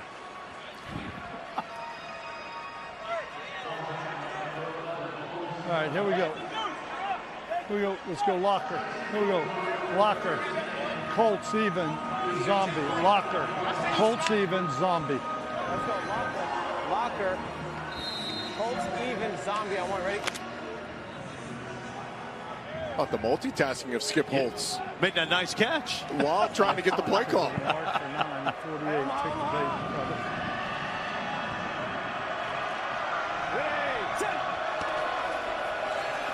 Magoo's going to hand it off to Person Jr. Gets out over the 25 to the 26. Okay. Here we go. Here we go. Let's go Rio. Rio, Texas side, dribble it. Rio, Texas side, dribble it. So we watch that safety. Texas side. On the dribble. Rio, Texas odd on the dribble. Ready? On the last play, you heard him wonder if 48 was going to take the bait. Well, they end up handing the ball the other way. Now they're looking at the safeties on this play in formation and alignment. Ready, sit in. Omaha. Ready, sit. Keep it on the ground. Nice crease and run. Person Jr. sprinting out to the 37. Picks up the first down. Nicholson finally tripped him up. Here we go. Here we go. Here we go. Let's go, Rob. Atlanta Reed. 14 fade. Rob. Atlanta. Viking Reed. 14 fade, right?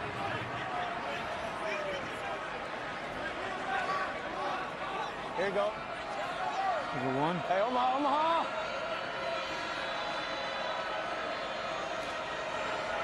Ready, sit. But a quarterback draw, and Magoo slides in safely. Okay. Let's go. At the 42, so they're going to mark it. What do you run to take advantage of what they're doing? With what you see? Little quarterback draw. Opens up on the left side, and then slide there. Keeps the quarterback safe. I'm proud of Alex Magoo for sliding. Yeah, he got down that time. Yeah. That was late as shit. Got upended a little bit earlier. How are those rushing yards looking? I'm feeling like the over's going to be sweet here. 12 rushing yards so far, Cole. We're going to get there. Oh, man, just checking in. Omaha. Just checking in, Cole. Thank you. Ready, sit. 2nd and 4. Magoo delivers incomplete, intended for Kane, who was wrestling with the defensive back on that side, Kelvin Joseph. Spot right there. Got a flag. Spot down 7. Yep, 27. Yeah. Pass interference, number 27. Defense. Spot foul. Automatic first down. He was holding him like next month's rent. Look at that. Just grabbed the inside shoulder and kept him from turning back out. Nothing to see here. Officials all over it. Third quarter just underway. Ball at midfield for the Stallions. Hey, Omaha.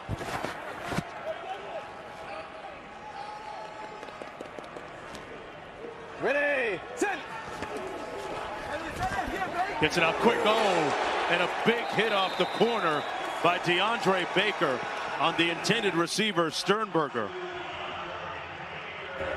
Man, that's the type of play you send your receiver to the ER. And that's one of those that Alex Magoo has to protect his tight end leaking out. It ends up looking, a lot of the pre-snap pictures so far on this drive have looked like man-to-man coverage. One safety in the middle. They bail out 2 slot defenders to play half-field safeties. It ends up being cover 2, and the corner sitting there in the flat almost decapitates the tight end. Defenders got to Magoo. They sack him back at the 44. Greg Williams doing Greg Williams things, the defensive coordinator, with the 2nd sack of the ball game on Magoo. Thompson got there first.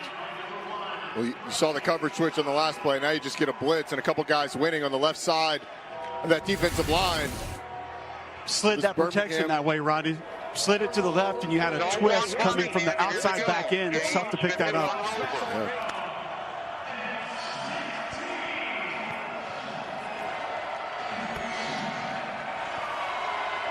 Stallions at 2 or 6 on 3rd down this afternoon.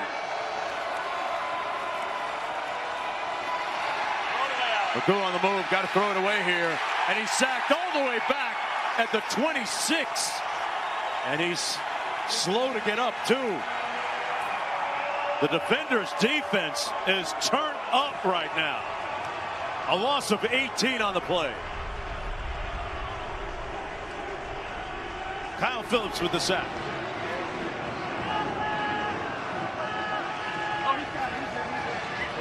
Hey, James! All right. Don't lost yardage. Just throw them away. I'm just saying, throw them away. Now, hey. They came in, so the guy robbed on the square end over to the side. I couldn't see smash over on that side. I couldn't see smash. But roll out of the pocket and throw the ball away. Don't lose 20 yards. You know what I mean? Lose 20 yards. We're fighting our ass off at a field position game. But help our defense out and put them on the 20-yard line rather than the 40. You know what I mean? It's not there. We got beat inside. You know what I mean? We went Florida. 2 guys got beat. We were picked up. We shouldn't have been hot, but we get beat. We got a sack. I'm good with that, okay? But then don't lose 20. Yeah. Which goes, our defense is going to get stopped. We're going to get it back. Yes, sir. I just like to get it back closer to our Yes, sir. During the kick, holding number 54, receiving team. 10-yard penalty from the end of the kick. First down, timeout. Sounds like how my dad used to give it to me. And then he'd say, and go get me some bread and milk at the store. Back after this.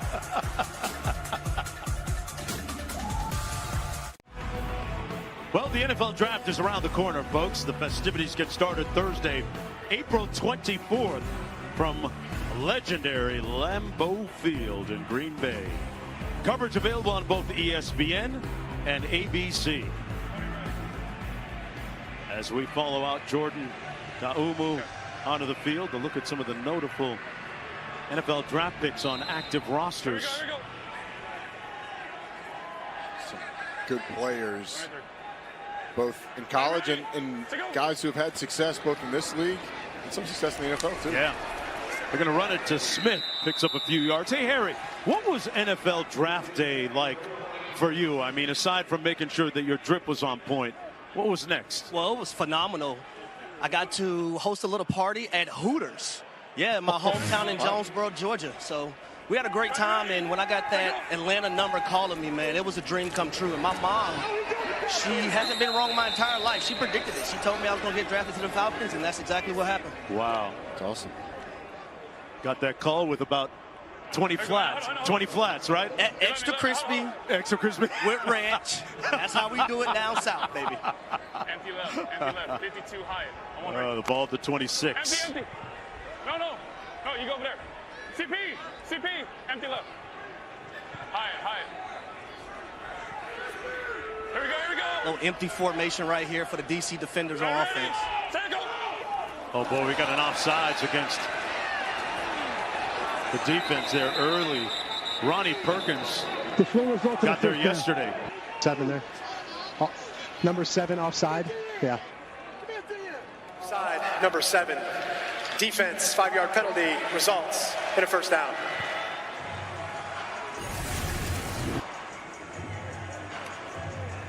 So on the right side of your screen, Ronnie Perkins just gets a little ahead of himself, a little anxious. Good job mixing up the rhythm of the cadence, though, by Jordan Ta'umu. Just by that little instant, right, throws Ronnie Perkins off. 8 penalties, 61 yards. That's Birmingham. Ta'umu wheels out of the pocket, surveys, then takes off, and tiptoes out of bounds at about the 32. What do you make of his play today? I think it's by and large been really good. He's had a couple that he's put in danger, but he's gotten away with it. But I think you can see that there's a comfort with what they're trying to do today. And he's obviously had times where he's had a lot of success, especially on that drive right before the end of the first half. Had a player right in his face, reloaded, and the pass was incomplete. Honestly, that might be the line of scrimmage. Mark, that might be his biggest letdown today. Is batted balls at the line of scrimmage. There's 4 or 5 of them today. That's probably at least the 4th. A great point. Shrugged off the defender there. Good strength, being able to shake off that defender. Native of Pearl City, Hawaii. Bring it. Ready. Set go. Gets it out quick this time, complete to Mickens. Trying to get to the edge, and he's brought down shy of the 35, and a flag in the vicinity as well. They're working 88, blocking the back. And you'll ice him with backside the shoulder there. Probably going to decline this one, 4th down. Yeah, number 88. Fine. Illegal block in the back, number 88. Offense, penalties decline, 4th down. So it sets up a punting situation. Meanwhile, on the other side of the equation, guys, I'll open this up to all of us. Birmingham has had their last 3 drives have all been punts. What do they do to get their offense reinvigorated here? Well, I think you've got to go back They're cutting their corners. That's the shave was the one. The slant was the one we tried to. Listening to coach first. I think it's one of two things. One, I think you've got to go get Alex McGough comfortable again some way. Fielded at the 30 by Davis. Nice return. They're going to have good starting field position for this drive. They trail by 1. Back in a moment.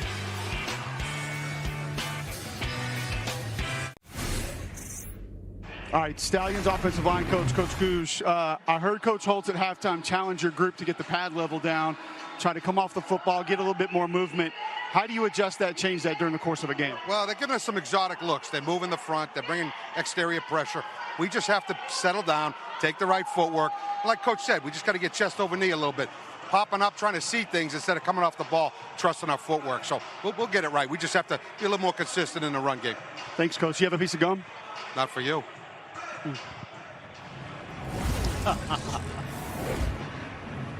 See, I'm feeling cold. I know there's more there. We'll get to it. I know there's more there. There's a look at what they've done, though, lately offensively. 3 consecutive punts.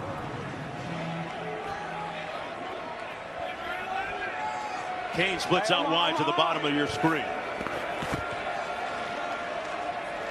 They go 3 by 1.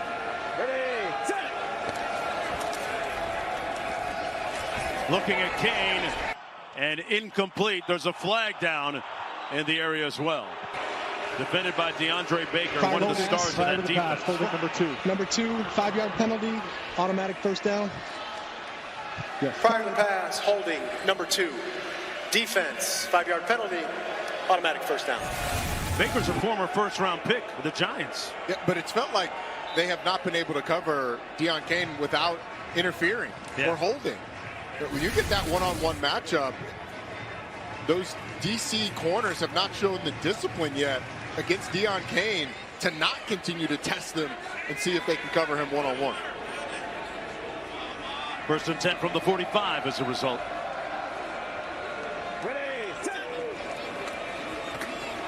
McGough held onto the ball and paid the price. Sacked back at the 35. Good pressure up front, and Greg Williams' defense has been winning of late. The 4th sack right there. And it looked like just a misread by Alex McGough. He thought the blitzer was going to take the back, ends up pulling the ball, but if he hands it to the back, you're at least getting... Big chunk, Robbie. You're right. I think you're at least getting a 1st down out of it. There was a blocker out front. It looked like that entire right side was open. 2nd and 17. McGough gets it out, but a little, malfunction at the junction between him and Deion Kane, who stopped on the route. Sets up 3rd and long, 17 to go. I'll be honest with you guys. I don't know when the last time I've seen this Birmingham offense this dysfunctional. Let's go. Here we go. Let's go. And not on one accord. Celtic, 58 left. You wonder if Coach Holtz, who has an experienced backup behind Alex McGough, is thinking at all about Matt Corral coming into the game to try and give him a boost if they can't convert on this 3rd down. They've got to get to the 45. And we're going to have a timeout called by the Stallions. What's the problem? Celtic 58, Larry. Well, then what are we debating about? What are we having a conversation about? I had to burn a timeout in the second half of a close game. Yeah, well, then run it. Okay. I mean, we're having a conversation back here. We'll run it. Call it, run it. Okay. Celtics 58, Larry. I was trying to get him to cut a split down. Huh? Okay. Well, Coach Holtz is hotter than July right now. Run it. I'm very And it's aware only of that. March. Back after this. Back to the action. 4:17 to go in the third quarter. And Audie Field is lit.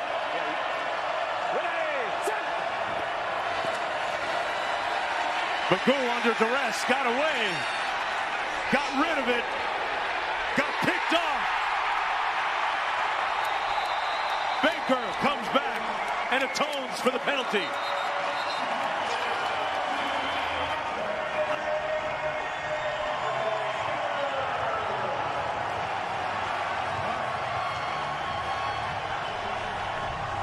DeAndre Baker was called for a penalty a couple plays ago. Makes good here. Well, there's pressure on the left side of your screen from Derek Roberson and flushes out Alex Magoo, who just throws up a prayer and ends up getting picked off downfield. But that timeout, you heard the frustration of Skip Holtz. One of the things it did is it gave this building a lot of energy.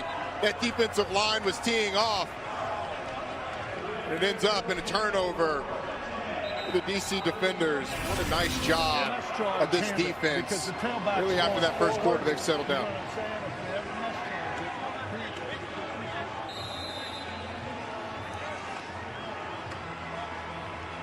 Baker, as I mentioned, former first-round pick of the New York Giants. He was all UFL a season ago. Yeah, Nike. Ready. Go. See if they take a shot here to take advantage of the turnover. They'll keep it on the ground with Smith. Picks up a few yards out to the 24. Second down coming up. Keep in mind, these Birmingham Stallions are the reigning champs. They've won 3 consecutive spring football championships. That sideline is surging a little bit right now offensively. Ready. Go. Tom, who got him in and overshot him at the 35. Powell. As we go down to Harry, that's the pass that receivers look forward to, Harry. Yeah, I'm here with DB DeAndre Baker, who just got the interception. 3rd and 17. The ball is hanging in the air like a punt. What's going through your mind? I got to go get it, man. Ball's in the air. It's my ball. Made a play. D-line got some good pressure. Made a good play on the ball. See, I love that about the DB. Giving the big guys up front some love because big guys need loving too. Oh, yeah, big guys need the love, man. They made it happen for me. I reward them with the pick, man. Great job, man. Thank you, man. Key interception. On second down after that near miss. Taumu delivers a strike this time. Out to the 41 for the first down. That was an authoritative throw to Antonio. Watch the protection again, giving Jordan Ta'amu the time. This is a unit up front. The offensive line gave up 21 sacks a year ago. No sacks allowed against Ta'amu today. Kept him upright and clean. Got it out quickly again. Complete out to the 44. That was Javon Antonio again, working against Stephen Gilmore. Antonio out of Northwestern State. I'll say this about Jordan Ta'amu. This is his 3rd year in this system. A lot more comfortable. Coach Keiss talked about giving him more control at the line of scrimmage, going tempo on offense. And you see it right now, man. He's looking like he's at home and he's comfortable. Spent a little time with Houston, Kansas City, Detroit, Washington over the years. 52. Ready. Go. Ta'amu throws it away in the vicinity of Moore McKinney. With 1:48 to go. Third quarter. I know we haven't talked much about Abram Smith today in the run game, but you talk about a guy that's selfless and protecting your buddy. Birmingham brought a blitz off the edge right there, and he did a great job of stuffing that blitz that kept a hit off Jordan. Look at Harry giving the running back some love and pass, bro. It's twice he's talked about blocking today. I love it. Hey, here we go. Hey, alert. All alert. Ready, to go. On the slant, complete over the middle. Powell. Out to the 42, and there's a Birmingham player slow to get up at the 43-yard line. It's JoJo Tillery. And now slowly getting to his feet with 1:06 to go in the third quarter. Nice slant by Powell. Strong slant, strong catch. Not too many guys you can say that has 2 national championships and also 2 Super Bowl rings. That's Cornell Powell. Harry, Cornell Powell did a great job of winning off the line of scrimmage. What's the key when a defender's pressed up against you, winning on a slant route like that? So for a guy that's the size of Powell, he took that quick outside release, knowing that he's strong enough to come back across that DB's face. And when a DB doesn't have the ability to even get his hands on you, he's dead in the water every time. And Jordan Ta'amu did a really nice job of picking the right side to go to. It's a mirrored concept, which means you have the same route concept on both sides. Flat by the inside receiver, slant by the outside receiver. You pick your favorite side or your favorite matchup. He goes to Cornell Powell, and it's easy pitch and catch. Yeah, and good to see Tillery able to walk off the field under his own power. Little over a minute to go in the third quarter on this UFL opening weekend. Wendy's. Ready, to go. 5 consecutive passes for the defenders before handing it off on this play to Smith. Good job, and Smith picks up a yard. They really haven't gotten the running game going with Abram Smith, Flex right, lasso. which can be frustrating, but I like the patience and the fact that they're still going back to it. Ta'amu rolls to his right, directing traffic, and then throws it that's incomplete.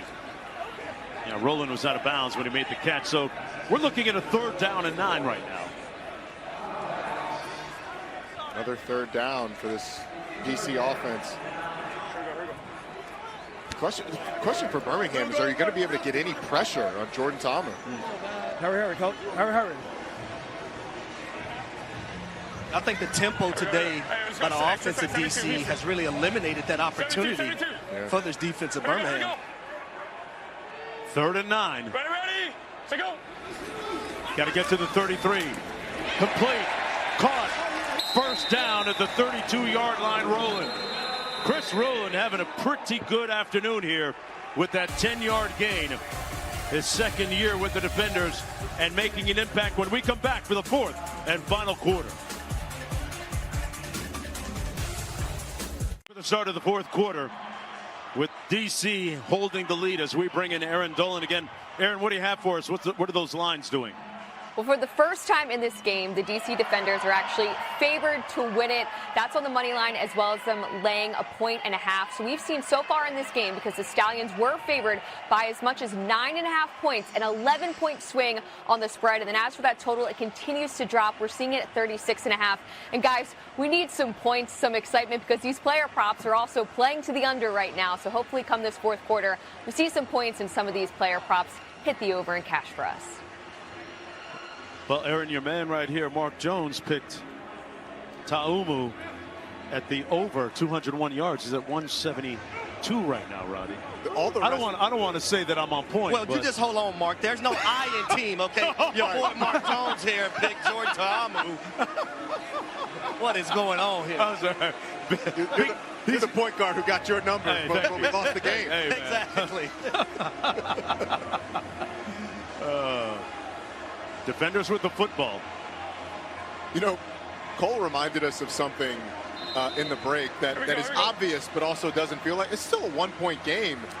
If Birmingham can come up with a stop and get something on offense, you know, it doesn't feel like it, but they're still well in this game. Yeah. Ta'amu into a tight window, incomplete, intended for Ty Scott. Broken up nicely on the play. It'll be 2nd and 10. There's a look at our picks and the respective odds. Just checking in, I would say my Alex Magoo over 1.5 touchdown pass is not looking awesome. Coles over Magoo, 29.5 yards. It's not out of it yet. And that pass incomplete. Intended for Ty Scott, broken up by Gilmore. So quickly, 3rd and 10 coming up. So one of the things you cannot do as a wide receiver when a quarterback is throwing with anticipation is slip and fall down on the route. Luckily, right there, that is not an interception by the Birmingham Stallions.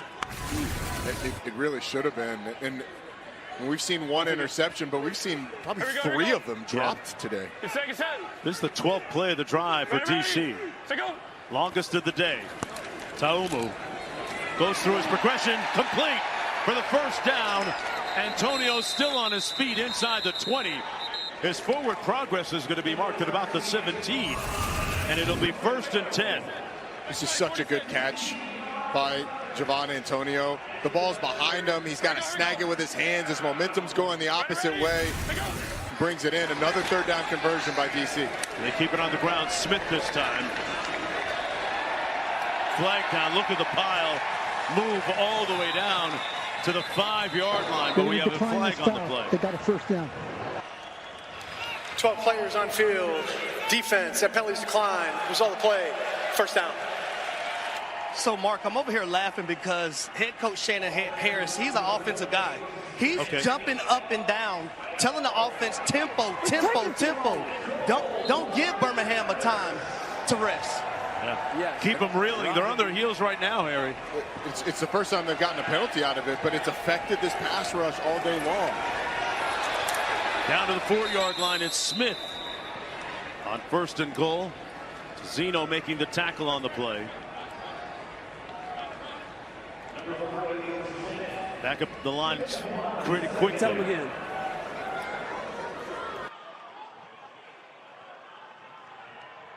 Remember, Shannon Harris took over as head coach just days ago. Keep it on the ground again. This is Higgins. And he stopped up short of the end zone at about the 3. 34. Whatever.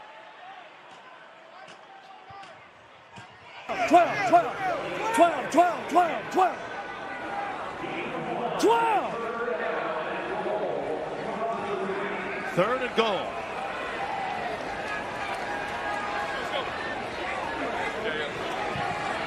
Deion Jackson in the backfield. Here we go. Ready. Say go. He looks at Powell, and it's batted down again at the line of scrimmage. Perrion Winfrey got a hand up. And 4th down coming up. Wow. That's the thing for this defensive line. They haven't gotten to the quarterback in terms of sacks, but they have been active in the passing lanes. Perrion Winfrey seeing the eyes of the quarterback, reaching that big mid-out, getting a hand on that football. I mean, that's just a defensive lineman being incredibly aware that quick game is coming, expecting it, and getting his hand up, knocking the ball down. Matt McCrane is going to attempt this field goal from 21 yards out. Knocks it through to make it a 15-11 game with a little over 12 minutes to go in the ball game. It feels like a little bit of a win, though, for the Stallions on that last sequence. Major League Baseball is back, folks, and the first Sunday Night Baseball of the season is tonight at 7 Eastern. The Atlanta Braves taking on the San Diego Padres. Baseball tonight leads off right after our game here in Washington, D.C. Mark Jones, Roddy Jones, Cole Kublik, and Harry Douglas on the first full weekend of UFL football. And it has been a really tight and intriguing game here today on the 4th and final one. Right now, the defenders leading by 4. Maybe Birmingham can get a little momentum from the stop the defense got a few moments ago, forcing a field goal. This is Deion Kane on the return.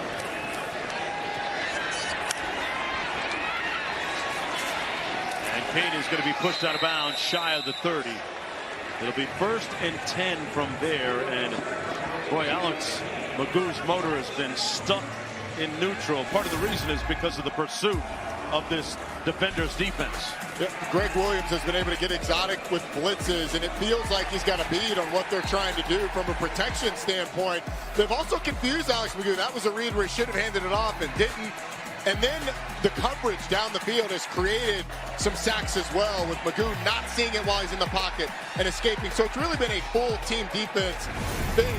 I think this improved secondary has really shown up, though, today, because when Greg Williams has gone man-to-man coverage, these Birmingham receivers have not been able to get open. They've had him surrounded like Pharaoh's army. They keep it on the ground here on first down and a flag. 90. On to the 32. Sagono making the tackle on the play. What'd he do? But all Hands to face, number 90, defense, 5-yard penalty, automatic first down. It's against Niall Scott. That may be the juice that this team needs. You get a couple yards, get a first down. Get it however you get it. However you can. What do they do to create something? Skip Holtz, the head coach and offensive coordinator, offensive play caller for Birmingham, talked about coming back to a double move potentially at some point. If you don't go to that, try and create something. Rodgers in motion, but they keep it on the ground. Good pursuit from behind against Marable to make the tackle. That was Kelvin Joseph that dragged them down. Let's listen in to Coach Greg Williams. Joker, pay attention. Games, 51 over.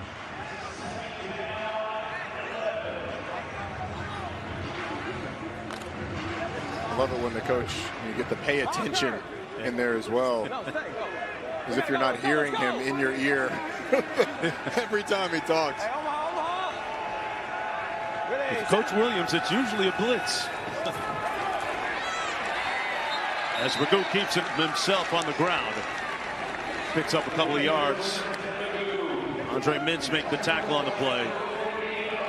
You know, it's a really nice play by Andre Mintz, who kind of took a step out with the wide zone and then came back in with the quarterback. But it's another one where it's just a misread by Alex McGough. Because that defender's kind of playing in between. He couldn't get the play call. Yeah, he's looking for a little help from the sidelines there, Roddy.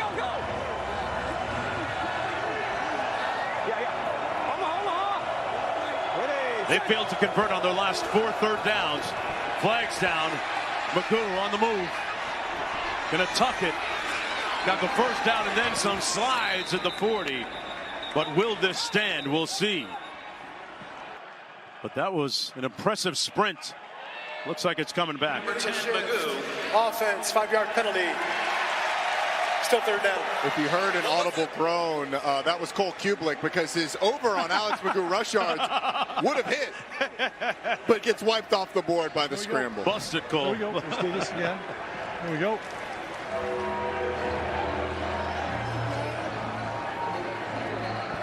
Let's go low. Here we go. Let's go low. Here we go. Let's go low. Celtic 49. Lou, Celtic 49. No stop.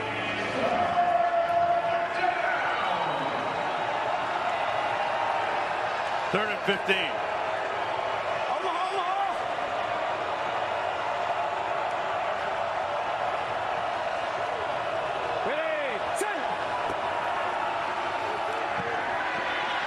McGough going to try and do it himself. Takes out his do-it-yourself kit and does. Out to the 48-yard line on the defender side of midfield. A dynamic sprint for the first. Dynamic indeed. The hole just opens up and it's man coverage. So all the defenders' backs are turned to the quarterback looking at their receivers. There's acres of space for Alex McGough, who now sits at 32 yards rushing.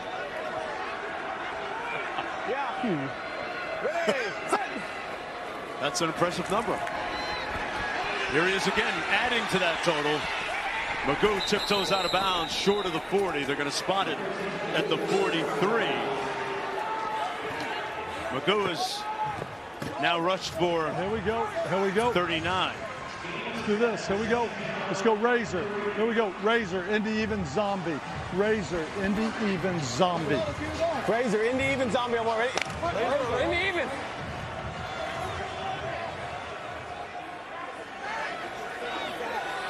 Go trips right. Omaha, Omaha. Ready, set.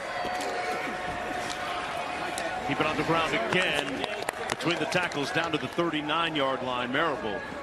You know, Mark, you think about last year, Adrian Martinez led this league with rushing yards, 528. They've got it all built in. If that's where Alex Magoo's most comfortable, do you just start calling some of it, the Q runs? Let's go Rio. Let's go Celtic. 24 Pirate. Rio, Celtic, 24 Pirate. 24 Pirate, I want ready. Can't do that. Hey, Maury. Hack, go hack. Yeah. They got 4 returning starters on that offensive line for Birmingham. Get set, you gotta get set, get set. Ready, set. Magoo almost intercepted, batted down by Joe Wallace.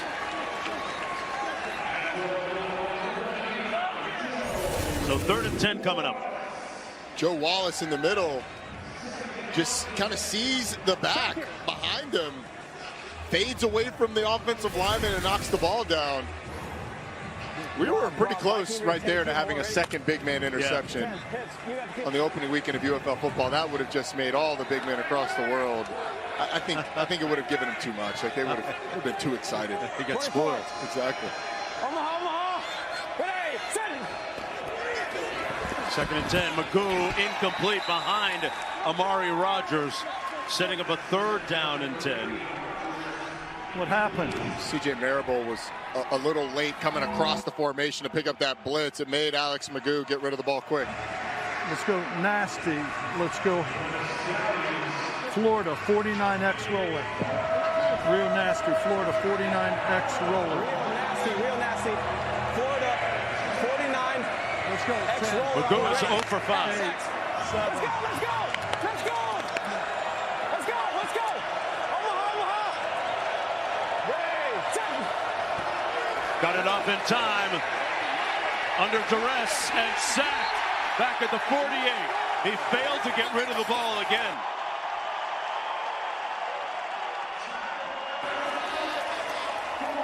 That's the 5th sack of the afternoon for the defenders' defense. Well, the entire offense was scrambling once they got up to the line. And again, the left side of that offensive line doesn't pick up a blitz coming from the linebacker, coming from linebacker depth. Greg Williams has been on it, dialing up things to beat this protection. Alex Magoo really had no shot. You could sort of hear the frustration that the tag on the X wasn't run. I don't think he would have been able to get it to him anyway. 4th and 22, and Wadman into punt. Rolling back deep, watches it bounce into the end zone. It'll be 1st and 10, 5:35 to go on this opening weekend. The defenders looking to avenge a loss against this team a season ago. We're back at Audi Field. I'm with defensive coordinator Greg Williams. Your defense today so far, 5 sacks, interception, forced fumble. You've held that offense 3 for 10 on 3rd downs. What don't you like about your defense so far? You know, some of them catch the ball like you did when you played, and we'd have 19 interceptions. I'm just kidding you. I was about to say, hold on, Greg. I may have gotten you fired. That's true. We dropped 3 interceptions in our hands, and then we have to have some rush integrity right now.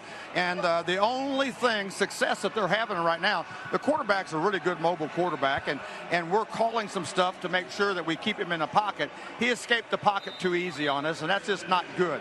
But I will tell you this. These guys are all on the same page. They want to be better than they've ever been before, and they're not allergic to the F word. I love it. I do too. Great job, Coach.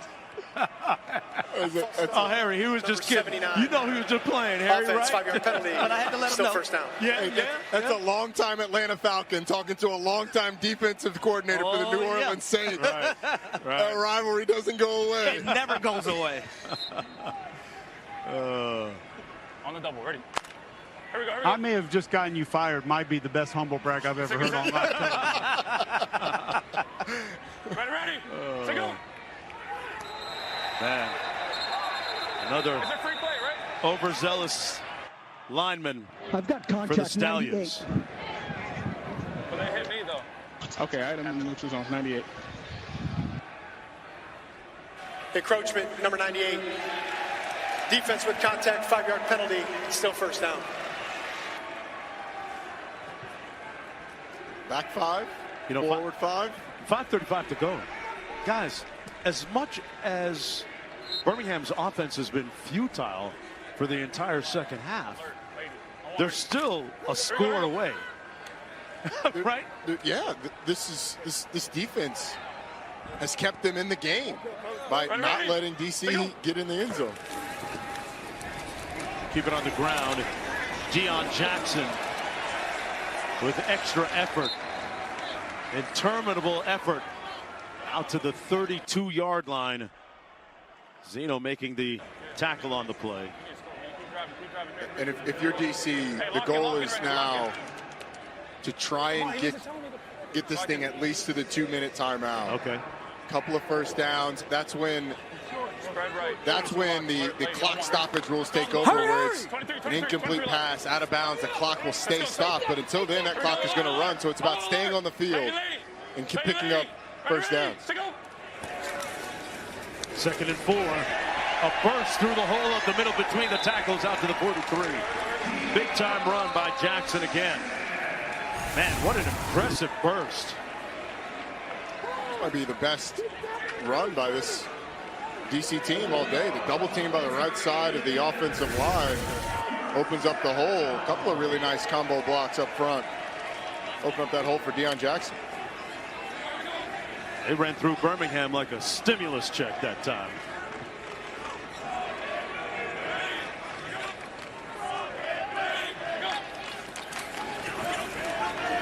Tamu with an errant throw intended for Antonio. Hey, the beer snake continues to ascend and climb upwards in the stands there. And coach talked about adding that last cup onto it when it's all said and done. We saw Shannon Harris, the interim head coach, speak with us at the top of the show about adding the final touches on that beer snake.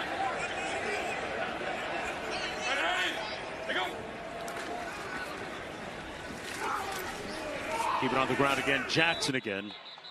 I'm guessing the cup estimate is about 900 cups right now. I think the record. You're going 900. I'm going 900. If the record's 1,200, they're about 900 right now. I'm going to go a little less than that. You know, I think they're about 762 right now. 762. See what throws me off? If it's not a red cup, it throws me off a little bit. You're more of a red solo guy. There it is. You got a player. Go that way, go that way, go that way. No, I'm trying to. Down on the field, a little shaken up. With 3:40 to go.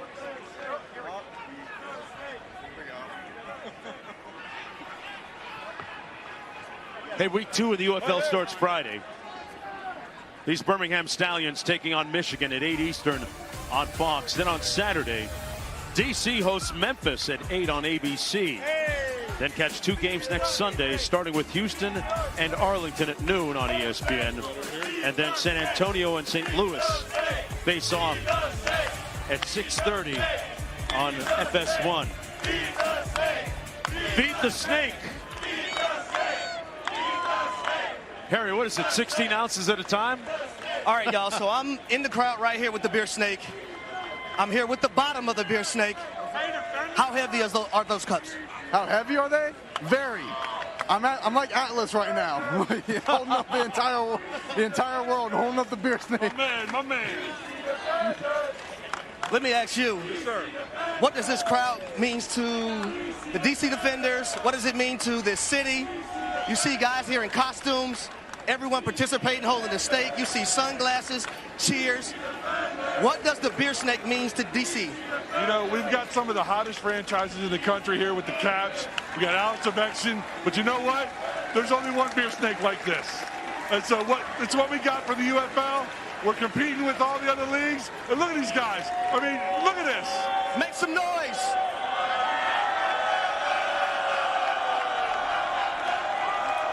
Hey, Harry, do you think you can get an unofficial...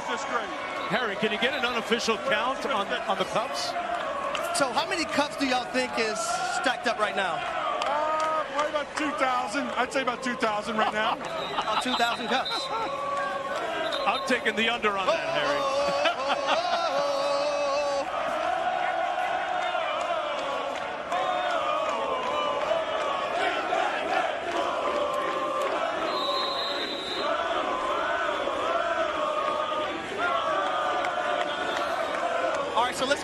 cheer going, y'all. One more cheer. Coach. Beer, snake. Beer, snake. Beer, snake. Beer, snake. Beer, snake. Beer, snake. Beer, snake. Well, there's another reason to celebrate. The pass is complete, and Jordan Ta'umu has just hit the over. This is what life is all about, y'all. He got the over on this pass, catch, and run. He's been seeing it well all day, especially on the in-breaking routes. Stands in the pocket, delivers. And the only person hotter than Jordan Ta'umu in the stadium might be Harry Douglas, who's probably going to get hired to be in a costume riling up the Beer Snake crowd here going forward.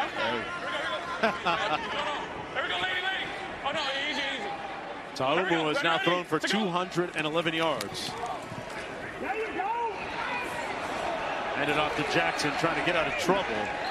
Did a nice job of making lemonade out of lemons. Carlos Davis finally brings him down with 2:45 to go, the clock running. And Birmingham only has one timeout, so the clock will stop for the 2-minute warning, and then Birmingham can only stop it one more time. If you're DC, and the way this drive has been going, you're thinking, man, maybe we can salt this thing away with the ball in our hands. Boy, what about the job of quarterback Jordan Ta'umu today? 22 Rivers. I want ready. Here we go, here we go. Up to 211 yards, a touchdown.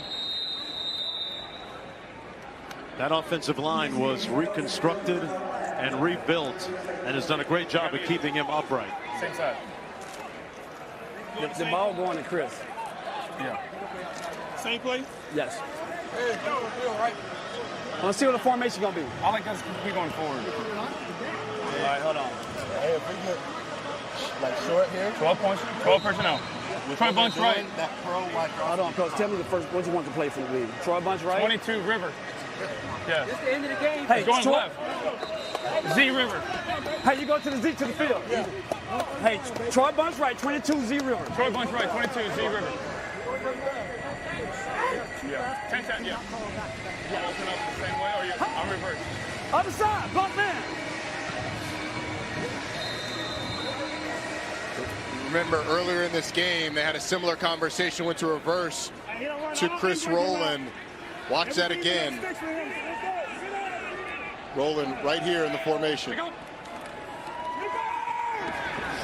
The end around. Nowhere to go that time for Rowland. That's going to be a loss back to the 36. Birmingham with that one valuable timeout remaining. We're going to hit the 2-minute warning. And sitting on a 3rd down from the 36-yard line for the defenders. Trying to put this game on ice. Back after this.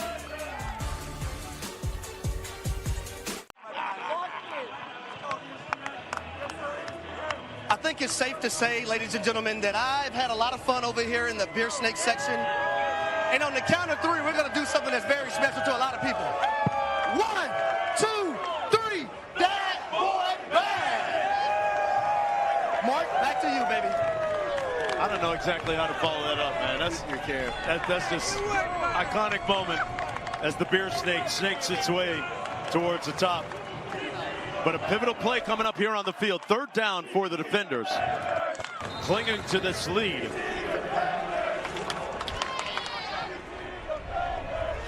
Ready?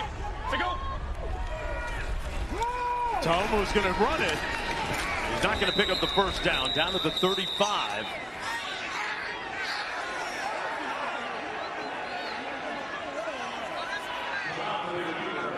So they get the stop. The Stallions do. And they burn their final timeout with 1:55 to go. Matt McCrane, their place kicker, has a long of 58. They opted to go conservative. Yes. Pull that last time out. And now attempt the field goal, a long field goal. If you miss it, Birmingham's going to get the ball at the spot of the kick. Yeah. Yeah, McCrane's career long is 58. They're going to spot this one as a 53-yard field goal.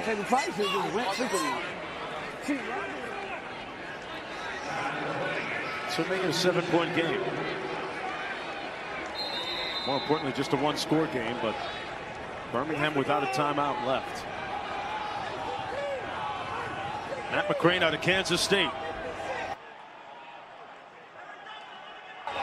From 53.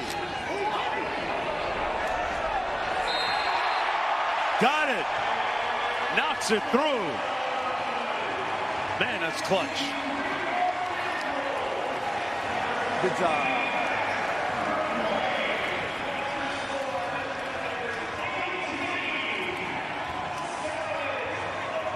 Hey, tonight is hockey night on ESPN. The Kings look to keep pace with the Western Conference playoff race when they host the Sharks. Tonight at 10 Eastern on ESPN. Sharks and Kings. So, man, Birmingham's got to move very expeditiously here. They got to move it fast with 1:50 to go and no timeouts remaining. 150 is plenty of time, though. You need a touchdown and the 1-point conversion to tie it. That field goal forces a decision. If you do score the touchdown, do you go for the 2 for the win? Do you go for the 1? They'll cross that bridge when they get there. The 150 is plenty of time. Clock will stop temporarily after a first down. Clock will stop after an incomplete pass or a runner out of bounds. So you're back to the more traditional, if you will, timing mechanism. Right. Let's get this. So as long as you manage it the right way, there's plenty of time to drive down and get a score. And also, as a play caller, if you're Skip Holtz, you say to yourself, Greg Williams has sent pressure all day. So what pressures is he going to send? What play calls do I have to defeat that pressure? And also, you got to have counter moves to what DC's done all along today. Yeah. We'll be tapping into Coach Holtz after this kick.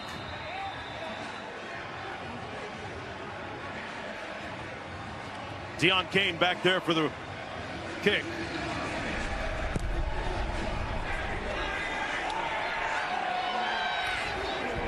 Birmingham has only 10 yards of offense in the second half.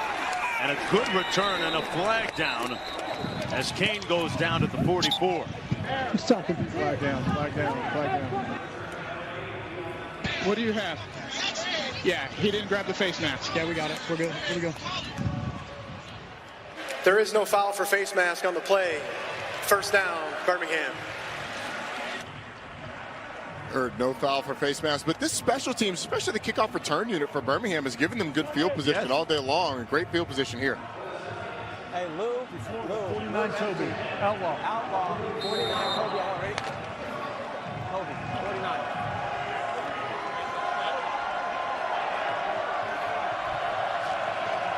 Hey, Omaha.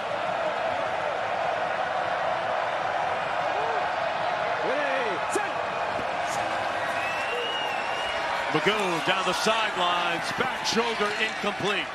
Intended for Jalen Camp. He was working against Kelvin Joseph. It was 2nd and 10. No timeouts remaining. Let's go Lou empty. Here we go. Let's go Lou empty. Let's go Outlaw. 47 safe. Lou empty. Outlaw. 47 safe. Hey, Lou, This is Birmingham offensive line has to protect Malik Fisher, the left defensive end. A nice pass rush on that first play.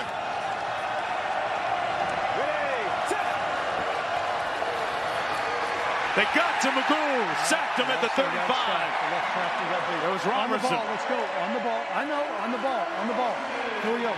Same thing. Now you've got to hurry. You've got to get the receivers back. The play call's got to get in. Let's go. Third down, but obviously you've got 2 plays to get it.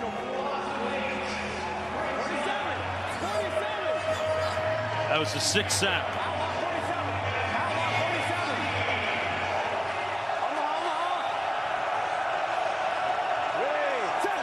Third and 18. More pressure. This time he creases that front and tiptoes out of bounds. They're going to spot it at the 45. They gave him a very favorable spot. First down. It's been the most effective offense for them in the second half. It's Alex Magoo doing it with his legs, especially on the scrambles. This DC secondary has played a lot of man-to-man coverage. When that happens and Alex Magoo can break the defensive line, he's had a lot of room to run. Under a minute to play, 58 seconds to go. Birmingham doesn't have any timeouts remaining. Yeah, you want to challenge for holding by number 8 of the offense? Yeah, whoever the guy the edge block, yes. Yeah, on the edge there with the back. Okay. The defenders are challenging the hold, a potential hold. A potential hold by the receiver number 8. Previous play is under further review. I'm with you, Mike. Okay, so I'm just going to be live to you guys. So I'm looking at the end zone. I'm looking at the end zone shot here. It's number 8. That's where they want to hold outside. Just watching it at full speed. There's a little bit of a grab, but I don't see a material restriction. I want to see a lot more for holding here. This is my best look. You have anything else, Frank? Okay. Yeah. There's not enough. That's not a hold. So, Mike, no hold here. They'll lose the challenge, and they're charged a timeout, okay? No remaining challenges for the game. Correct. And the timeout has been charged. Correct. Gotcha. We have a first down. Let's move this chain. Yeah, we do have There is no foul after review for holding by number 8 of the receivers, or the offense. DC is charged a timeout and will have no remaining challenges for the game. It'll be first down. Boy, that's great stuff. Great insight. Well, kudos to the team for getting it done quickly, and the entire staff there getting that done quickly. But you could, I just love hearing the thought process. Dean Blandino taking us through. There's a little something, but not a material restriction. So while it looked like it maybe to the naked eye or the DC defender's eye, love that we get to hear why it's not a hold on the play on the challenge. The defenders lose a timeout in the process. First and 10 from the 45. Magoo pulls, almost intercepted. There's a flag down. DeAndre Baker almost had his second pick of the game. Talk to me, open it up.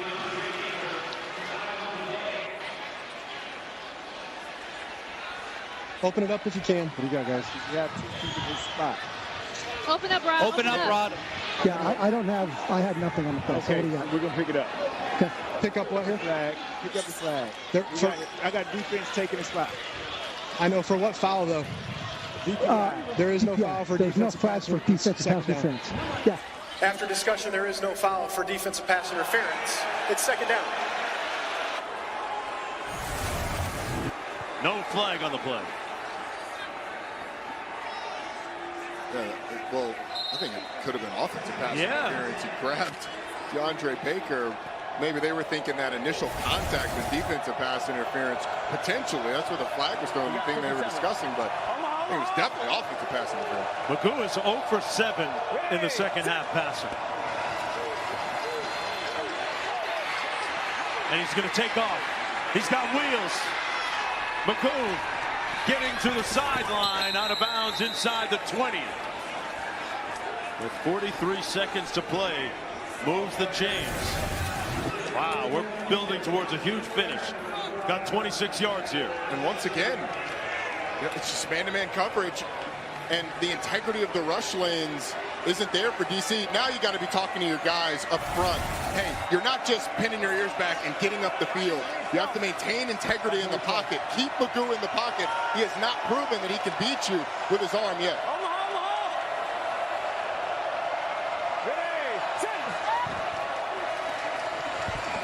Magoo throws it away, incomplete.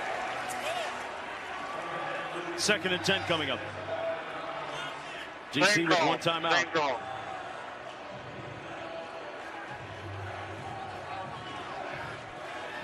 Alex Magoo is really frustrated with Austin Watkins, receiver to that side.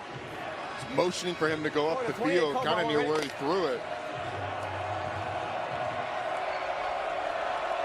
Same call. It's going to be cover 2 again.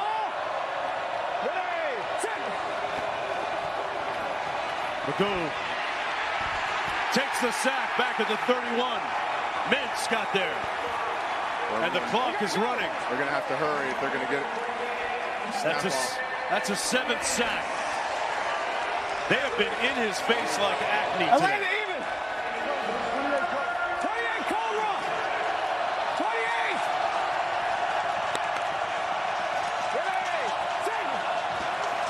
3rd and long. Magoo looking. And sacked again at the 32. That's the ball game. Yep, that'll do it. Joe Wallace put the finishing touches on this one for the DC Defenders, who vanquished the reigning champions, the Birmingham Stallions.